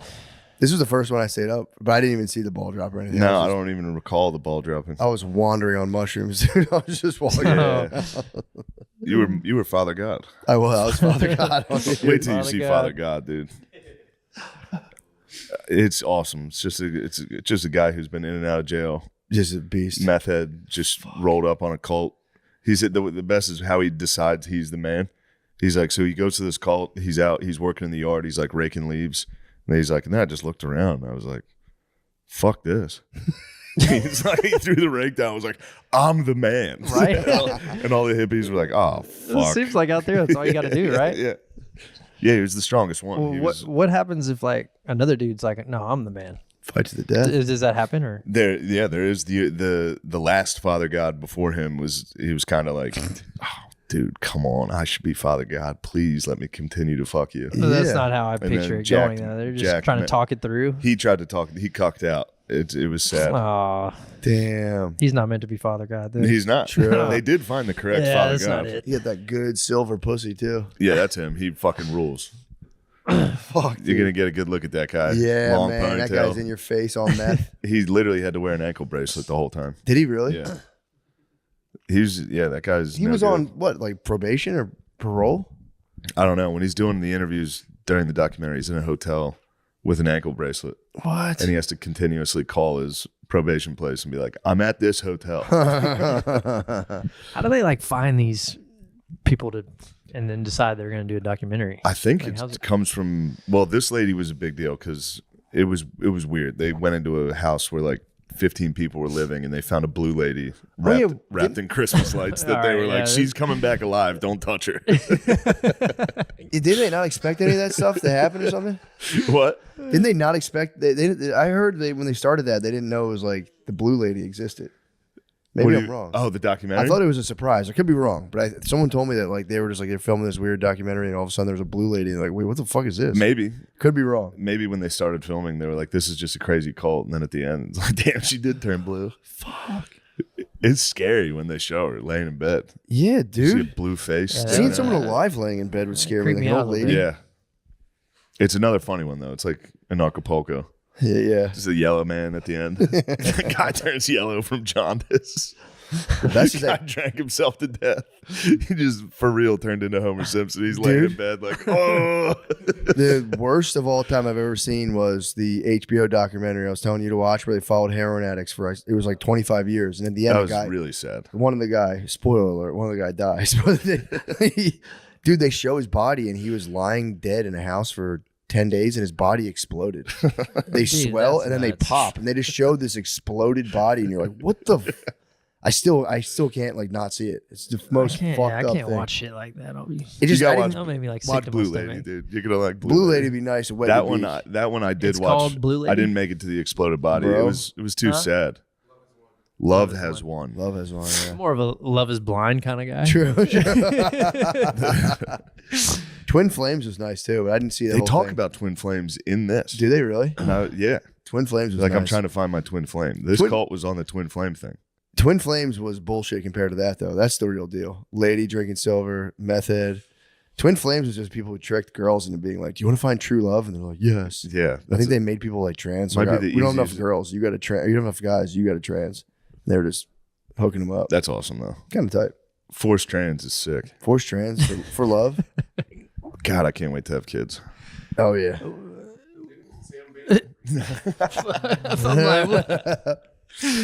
Who? Wasn't the guy who did like that one Bitcoin thing a part of that Twin Flames thing or something? Probs, the guy. Oh, the Bankman, Sam Bankman-Fried? Because I think they're like saying he's like anti-human, like all those guys are like anti-humanists. Like the Twin Flames are kind of anti-humanists too. anti-human. What the fuck are you talking about? Mayor, What does that put even your Take me feet there, on the asshole. bar at the bottom of that stool. The anti-human movement's crazy. Yeah. What do you mean, like humans shouldn't exist? They'll Like stand. people want to. I'm going to turn off the mic. Like people want to eradicate humans. Yeah, there's like a hardcore environmentalists that are on that bullshit, bro. Yeah. Come on now. How they get that's bullshit.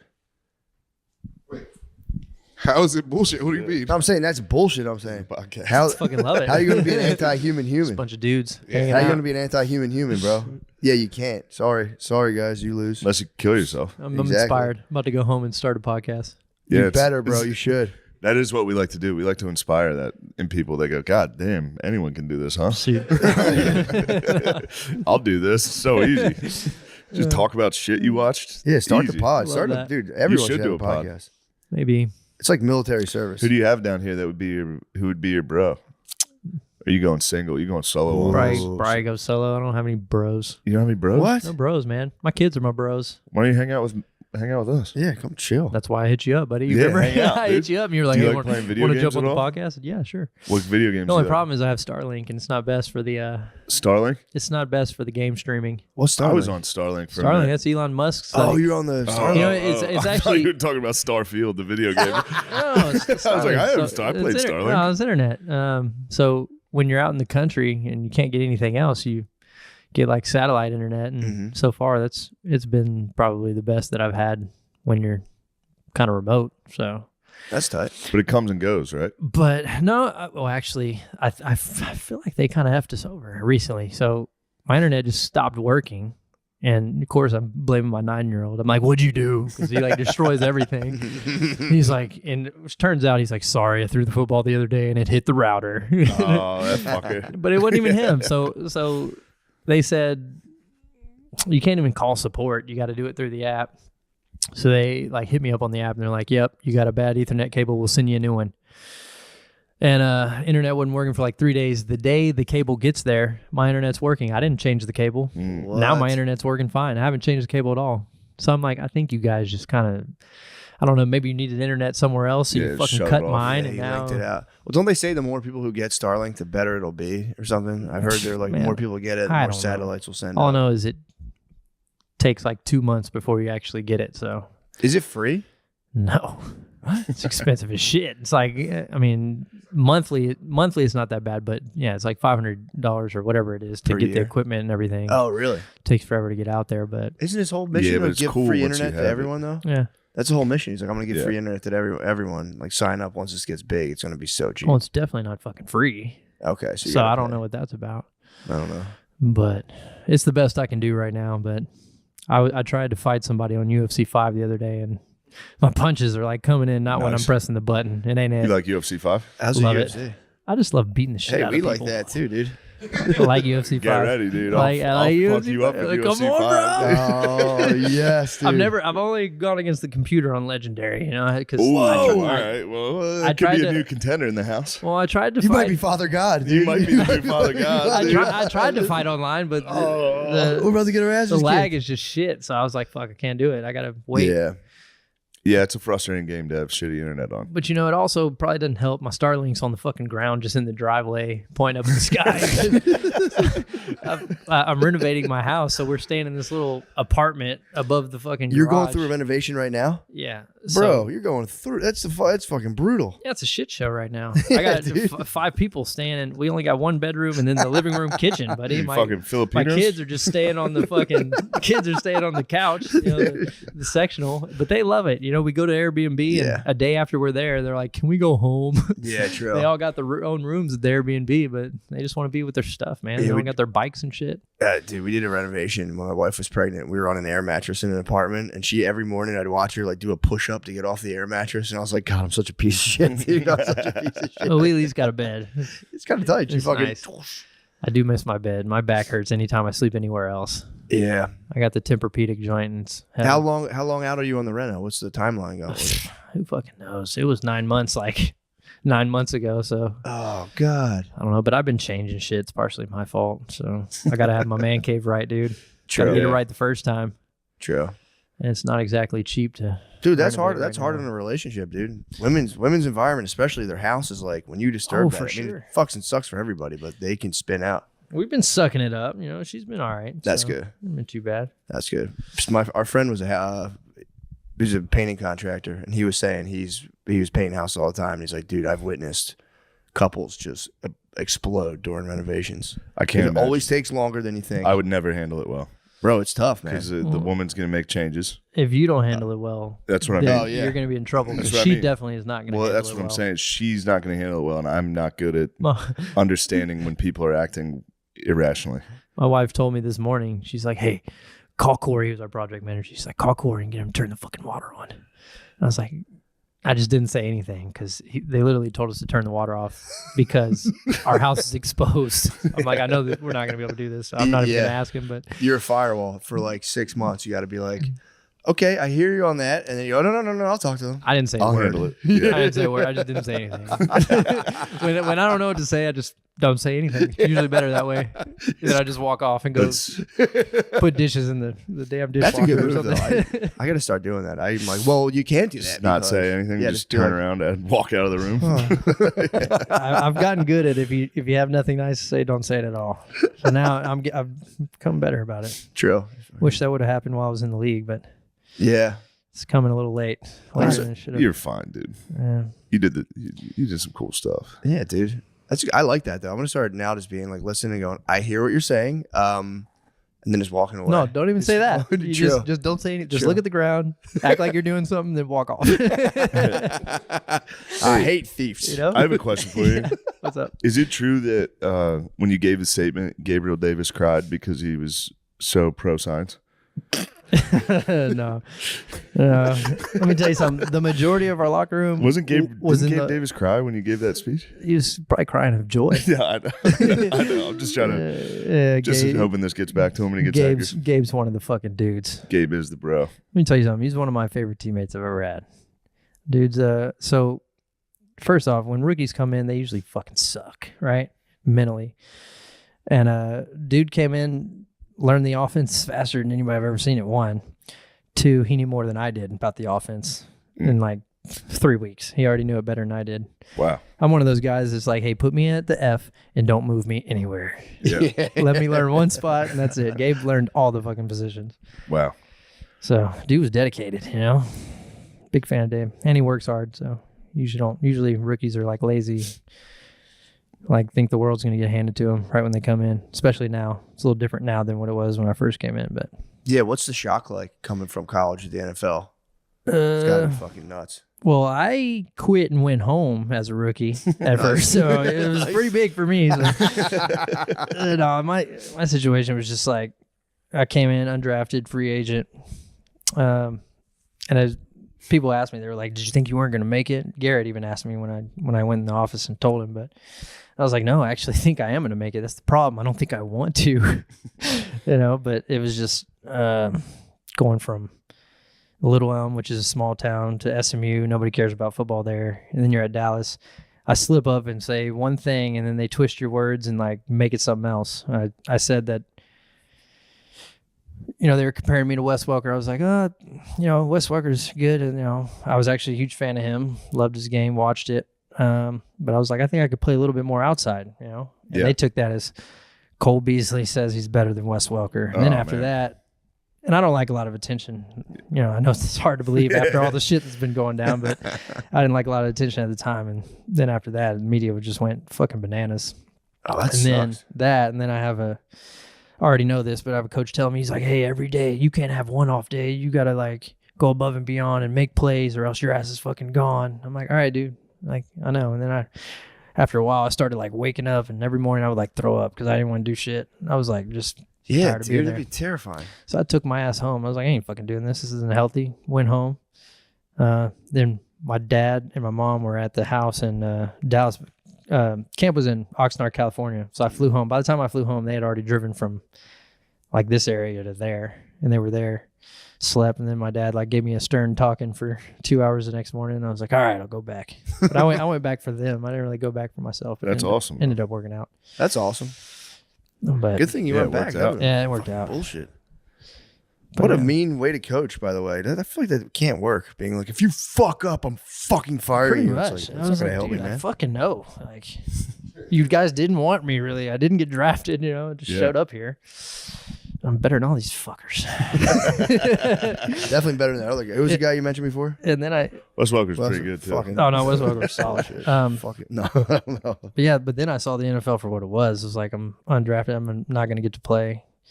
And Miles is a great dude, great fucking player when he was healthy. But at the time, he was like hobbling around on a hamstring and dealing with it. And I was like, dude, like am I going to get to fucking go in there or what? But When'd you get your chance? Whoever's getting paid the most money is Yeah. who's in the fucking game. Yeah, And yeah, you got to yeah. wait your turn. That's the only thing I hate about the NFL. But I got my chance. So it was like I was inactive for like 3 games. And then after that, they kept telling me, they're like, we're going to find a way to get you in there. And so then I would go in and empty on third downs and catch a third down, make a first down, and come right back out the game. And I'd do that for 2 years before Damn. I actually got to start. But it was cool. But that's the hardest fucking way to ever play is like, you just got to be ready. And then when you go in there, when I get in there, they were throwing me the fucking ball. So I was like, fuck, I can't fuck this up. Oh, Here we go. Jesus, bro. So you just sat there the whole time like, fuck, they might Yeah. put me in any second. And then it's like, yo, It we're was tossing tough. it to you. But I was fortunate enough to get lucky enough to make those plays and then got my shot after that. That's sick. Shout How out to good does Miles. it feel? Miles Austin is the coolest fucking dude ever. Though. Yeah, I love that That's dude. awesome. Really? But yeah, that was the deal. How you feel about how nice does it feel to catch the TD? Catch a touchdown in a Yeah. game? Yeah. That's pretty fucking wild. Dude, the whole game in general is super addicting. That's why it's like, they try to get you prepared for retirement because there's nothing to simulate that. And they can prepare you as much as you want to. But once it happens, it's like, damn, where am I going to get that fucking rush from until Yeah. till a, Podcasting, meth. till a coach is fucking yelling at you that you're getting special treatment because you played in the league and you're like, shut that shit up, man. There you go. Then you get the rush back. I'll fucking kill you in Yeah. your It's not the same, but it's a close second. You just start running routes. Yeah. Getting so fired up. You're like, Dude, since I left the Giants, I haven't touched a weight, buddy. yeah. I haven't touched one. Me neither. Once you left, I was like, I'm done.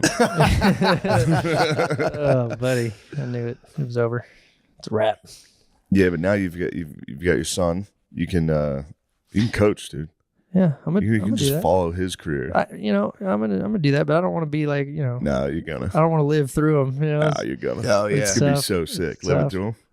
I try to teach them the ways. I'm like, hey, be a nice person outside of the field, but when you get on that field, be a fucking asshole. It's hard to tell a kid that, but True. It's good times. Good times. Well, if you don't like the way he plays, just don't talk to him. Yeah. Just give him silent treatment until he's ready to I play don't want him- exactly how the game should be played. You do that, they absolutely will fucking hate it. Is the Yeah. problem. So yeah, it's tough. We had a friend whose dad would just like, we'd play basketball and he'd just be like, that was terrible, blah, blah. And I'd just be sitting in the back. He'd be like, you weren't any good either. I'm like, oh, leave me out of this, dude. This is your guys' thing. I'm chilling, man. Yeah, I got in trouble in 8th grade during a loss. Mm-hmm. The coach came into the locker room and was like, "Oh, you think you're so fucking cool?" I was like, "I'm in 8th grade, dude. You're a 45-year-old man." It's wild. That is not. I do Yeah, like you can that. get lost. You can get lost coaching kids. You can get lost into being like, "Oh, and you're the cool one, huh?" Oh, yeah. Well, You quickly you go typically- down to their level. it's the same guys, though, who are just kind of like fucking, I don't know, talking to a therapist is fucking ridiculous. And you go to a bunch of 12-year-olds, you're like, what the fuck's wrong with you? You think dude? just because you're fucking handsome, you can get away with everything? Oh, dude, it's even What do worse you when think, it's you your fuck my own. wife? When you're coaching your own, it's way harder because everybody else you're just like whatever. But then yours fucks up, and you're like, hey, dude, just get this fucking shit together. we had someone I knew's dad was coaching like summer league basketball, and purposely in the playoffs they didn't tell 3 of the worst kids about the playoffs. Awesome. So they didn't show up. Awesome. So we didn't have to play them. Oh, that's awesome. That's a great move. Because otherwise you got to play those It was fuckers. just like summer league basketball. I was one of the kids that had to be played in summer league. Oh, they I had to was go a in. shitty kid. Yeah, Oh, it it's so sucked. I funny. remember just sitting on the bench being like, please don't fucking put me in. Oh no. I can't play. Because I was on a good team, and it was in Harrisburg, and we were like the only white team Yeah, in summer league, and it was a hot fucking terrible gym, yeah, those gyms. and I was just sitting there, just like, oh man, if I get in, everyone in this whole gym's gonna make fun of me for how bad I am at basketball. There'd be like a minute left. They'd be like, Gillis, like fuck, go in, air ball, free throw, get checked back out. Yeah, Hey, at least you stuck it out, man. You finished the season. True. I finished. Yeah, That a boy. Yeah, finished that season. Did you not play ever again, or did you keep going? No, I kept playing after that. That was just that particular summer league was tough, dude. That's cool. The all black team summer league it's scary for basketball in a hot gym. Played a lot of AAU basketball growing up. Yeah, Basketball was, probably like basketball arguably more than football. really. Yeah. Basketball was my jam. Really? What was your position? Point guard. Point guard. Yeah, PG. PG. Damn, basketball is my favorite sport to play now. It's so fun. Just tough at 5'8", I hear you, brother. Football. All my cousins are like 6'6". I grew up playing with them. It's got a lot of my 6'6", shots. lucky guys. They're big boys. 6'3", 6'4", 6'6". Man, if I was just 6 feet, I would have tried to play Q. even Calvin Johnson. That would have been awesome. You would have been Megatron. I would have tried to play quarterback, bro. Quarterback Really? was awesome. I played quarterback in high school. Did you really? Yeah, there's nothing better than having the ball in your hands every play. True. I never had the ball in my hands once. Yeah, I couldn't play football like that. It was I'm gonna crazy. be honest, I don't know how My linemen whole do it. family's offensive linemen. My sister. No, all my uncles, everybody's O-line. So it was always like, you're going to be a lineman. Yeah. Not that I had a choice, but it was, yeah. And it is funny how much of a completely different sport it is. I actually played O-line my first year of football. Got moved after the first game. To O-line or from I O-line? only away from O-line after the first game. Must not have been very good. Yeah, My 9-year-old is 1,000 times more physical than I was. So that's good. yeah, I was always a little bitch. I made a living in the NFL out of avoiding hits. So That's good. like I'm not hitting anybody. Who's your favorite wide receiver of all time? Of all time, Randy Moss. Randy Moss? Easily. Fuck Yeah, Nice. Randy Moss. AKA Super Freak. It's my guy. yeah, he's awesome. Straight cash, homie. That's straight cash, homie. I wish he would have play what I want to. He was a Notre Dame guy. He was going to Notre Dame. He was. That would have been nice. I'm a Notre Dame fan. That would have been very nice. Zach Martin. Zach Martin rules. Let's go. Hell yeah. You're gonna be a Cowboy fan before it's over with. I mean, if the Eagles continue to do what they're doing, Oh, you're a bandwagoner, huh? yeah. Let's go Bills. Go Bills, Niners. Let's go. I want a Super Bowl for them so bad, but then I don't at the same time because I'm like, fuck, why couldn't we do it when I was there? True. Yeah, It's like I got mixed feelings about it. I want the Bros to get a Super Bowl, but then I'm like, fuck, man. You could be running routes. Why in the this year? backyard. Why this year? True, yeah. No, I text Bean as soon as I got let go from the Giants, but he said, I'll keep you in mind. I knew what that meant. Yeah. Yeah, sure, bud. Like, fuck. So what All are right, you it's doing over. to keep the fucking flame burning inside? Is that you're recently done with the NFL? That's pretty recent, right? Yeah, I'm still figuring it out. Thanks Yeah, for so reminding me right now. No, I'm saying, what are you doing? Like, you got to keep it going, No. bro. It's all in your mind, dude. Yeah, I don't. No, I'm not. It's all in your mind, dude. I know how the NFL works. Just You get know, into ultimate frisbee. They decided after COVID I was a P squad player only. I've been battling uphill ever since, and I see what you're saying. I'm like over it. I'm like, all right, fuck you guys. You're not gonna let me play them out. Yeah, but what if? Okay, yeah, that's bullshit. So It's fucking nonsense. Can you just play though? Is there other places you can play? bro, I'm telling you, when I asked for my release from the Bills, no way in hell I thought no one was gonna sign me. Right? I got nothing. Told P squad from me begging Brady to get me there. You know? Yeah. And Brady's like, all right. And then got me there. And then I played like 2 plays a game for 2 weeks. I was like, fuck this shit. I'm out. Yeah. I wanted to play the whole time. I thought Godwin was going to be hurt for a little longer, and he came back quick as fuck next week. I was like, well, shit, he's getting paid $18 million. I know how this goes. I'm out of here. Yeah, true. Yeah. That's some bullshit. Some motherfucking bullshit. Yeah, you could find competitive outlets. That's what I'm saying. Yeah, I'm telling you, ultimate frisbee. Just come in and torch people. No, I don't want to do fucking shit Dude, like that. just Bro, torch. you'd be Ultimate so Frisbee. Go down nasty. there. Don't say a word to anybody. Just get on the field and go fucking nuts on people. They wouldn't know. Ultimate frisbee dudes would not know who you were. Yeah. They would Probably just be like, "Yo, this fucking guy." Oh, they're snagging shit. Yeah, just torching dudes on routes. Just I don't know. I don't know what I'm secretly gonna do that. Be like Uncle Drew. I don't even know. Like, I want to coach, but I don't want to coach at college or NFL because I don't want to travel. I Yeah. want to be home with the fam. Coaching in college, I think, is also that's your entire life. You'll never be home. And coaching in NFL is way worse than playing in it. Those dudes never go home. Yeah, Yeah. Never. It's fucked up. So I refuse. And yeah. then That's why they all look like shit. Dude. I don't. so many of those I don't dudes, do you're well like, with holy bosses shit. either. Like someone telling me what to do all day, I just don't want to do that. I want to be my own boss. So True if that. I'm going to coach, I want to be the head fucking coach. Yeah. That's why I took over a flag football squad, bro. True. Nobody's saying. out there telling me what to do. Nobody give you any shit. Even the parents, they just leave me alone. You know, most people are like, the parents suck for Little League. I was like, well, really? Because in flag, they left me the fuck alone, let me do what the fuck I do. I mean, Yeah, I mean, what are you it's all gonna the ring. say? You got the ring, dude. You snagged the ring on Yeah. it, dude. What are you gonna say? Can you imagine being a dad? Be like, actually, I think we should run Yeah. this. Be like, oh wait, you played 11. Yeah. How many years were you in the NFL? I forget. Yeah, I guess I should listen to you. Highest I would go is high school, bro. That's probably it. High school would be fun. tight. High school would be That'd be really sick. fun, But I especially don't- down I don't- here. I don't want to teach anybody, though. I don't want to teach. That's like a rule, you know, unless you go to like a private school. Oh, Oh, you got to You teach. usually got to teach. Teach Maybe there's a gym, way dude. around bro, it. I don't teach know. science. Gym, bro. I don't. Or science. My dad was a science teacher. Really? Yeah.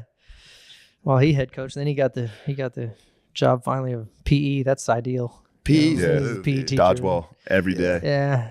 Gotta I don't watch care what those. you guys do. Just fucking move around, all right? Peas is nice. You just got to But yeah. not be a pig. You just got to force the kids to shower and stand. Yeah, the gym gym teachers often have sex with girls, which is illegal. Oh no.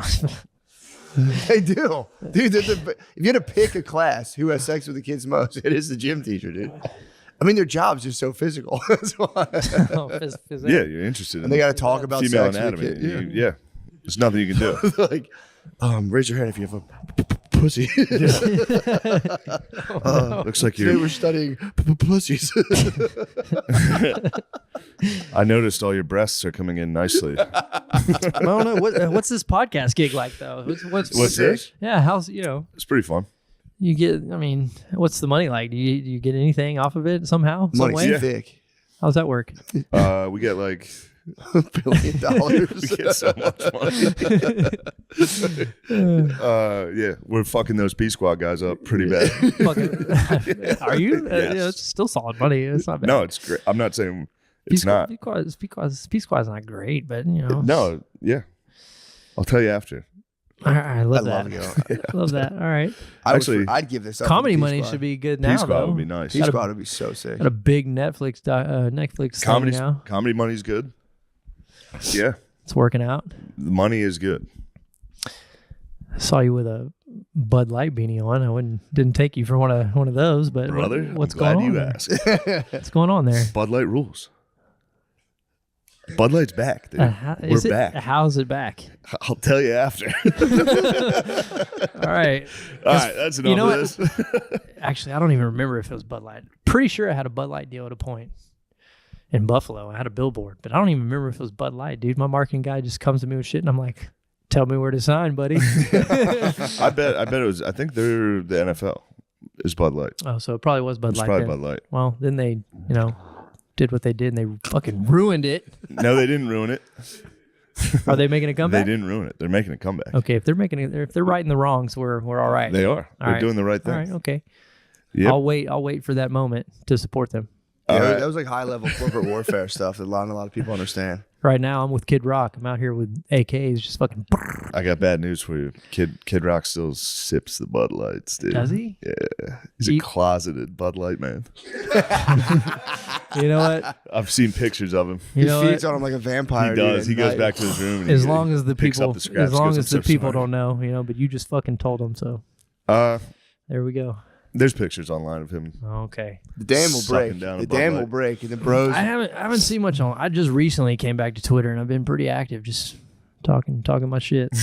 Fuck you, buddy. Fuck you. Getting back to it. It's good to get back into it's, Twitter. It's good to get back into shit talking. Yeah, that's actually really funny. I guess it's not Twitter anymore. It's X. It is X. Yeah, true. Whatever. Yeah. It's Whatever Twitter. it's called. It's the same shit. Yeah, I don't know why they switched the name. They could have kept it as just Twitter. It's Elon's now. True. Fucking X, SpaceX, all that shit. information town square. What would we do without a bunch of fucking morons yelling at each other? Yeah, we need the Our information town democracy square. needs this fucking platform. Yeah, I guess the people that say that are all the self-important people on Twitter. Yeah. That are like, we need this. It's like, no, you need this. No, to, dude, we don't. to write 5 paragraphs about the Iowa caucus. Nobody You agrees. fucking loser. Nobody agrees with each other on there. It's not. No. I mean, it's just No. a place for people to fucking bitch and argue. Yeah. Now it's getting rowdy. Now you get on Twitter, it's fucking beheadings. Oh, yeah. It's getting rowdy, I'm here yeah. for it. I like seeing people argue. I like watching people argue for sure. The Aaron Rodgers shit on McAfee was great. He's back, though. It was great. He was back Yeah. the next day. Yeah, he I was put him back on the next I'm day. gonna be honest. I was pissed at first. I texted Aaron and I was like, "What the fuck is McAfee doing?" Yeah, And then he brought him back. I'm like, "All right, he's still cool." the next day. It was Yeah. the next day. He's still cool. All right. That's kind of tight. Which You can't stop Tuesdays with Aaron Rodgers Tuesday. can't do it. You can't. You have to have him on. You have to bring Aaron Rodgers right back on the next day. You have to. It was so funny. He's like, I'm so happy. And next thing he's like, he's back on. I'm just Yeah. reading articles. I'm like, oh, okay, cool. And it's like, he's back. I'm like, well, that's just, By the way, y'all got any snacks back there? I'm fucking starving. oh, we can get some snacks here for sure. All we have is fucking dumb meat. All you have is meat. You have no like snacks. We're trying to do this fucking carnivore diet. Matt's actually doing it. I've obviously Ritz- fallen Ritz- several times. Ritz I've eaten- peanut butter crackers. I can get you some peanut butter Yeah. crackers. Those are Some Coke Puff. fire. Fucking So good, dude. All right, Cole. Thank you, brother. Yo, Oh, it's over. Yeah, it's over. I was gonna snack while we talked. we can do a Patreon. Save for We'll the Patreon. stay We're for gonna the do a second Patreon. one. We'll do another one. Fuck is that? You guys can head off. It's the money maker, That's the bro. money. All right, let's do it. Now you can say whatever you want. True. It's behind a paywall. I already did. All right.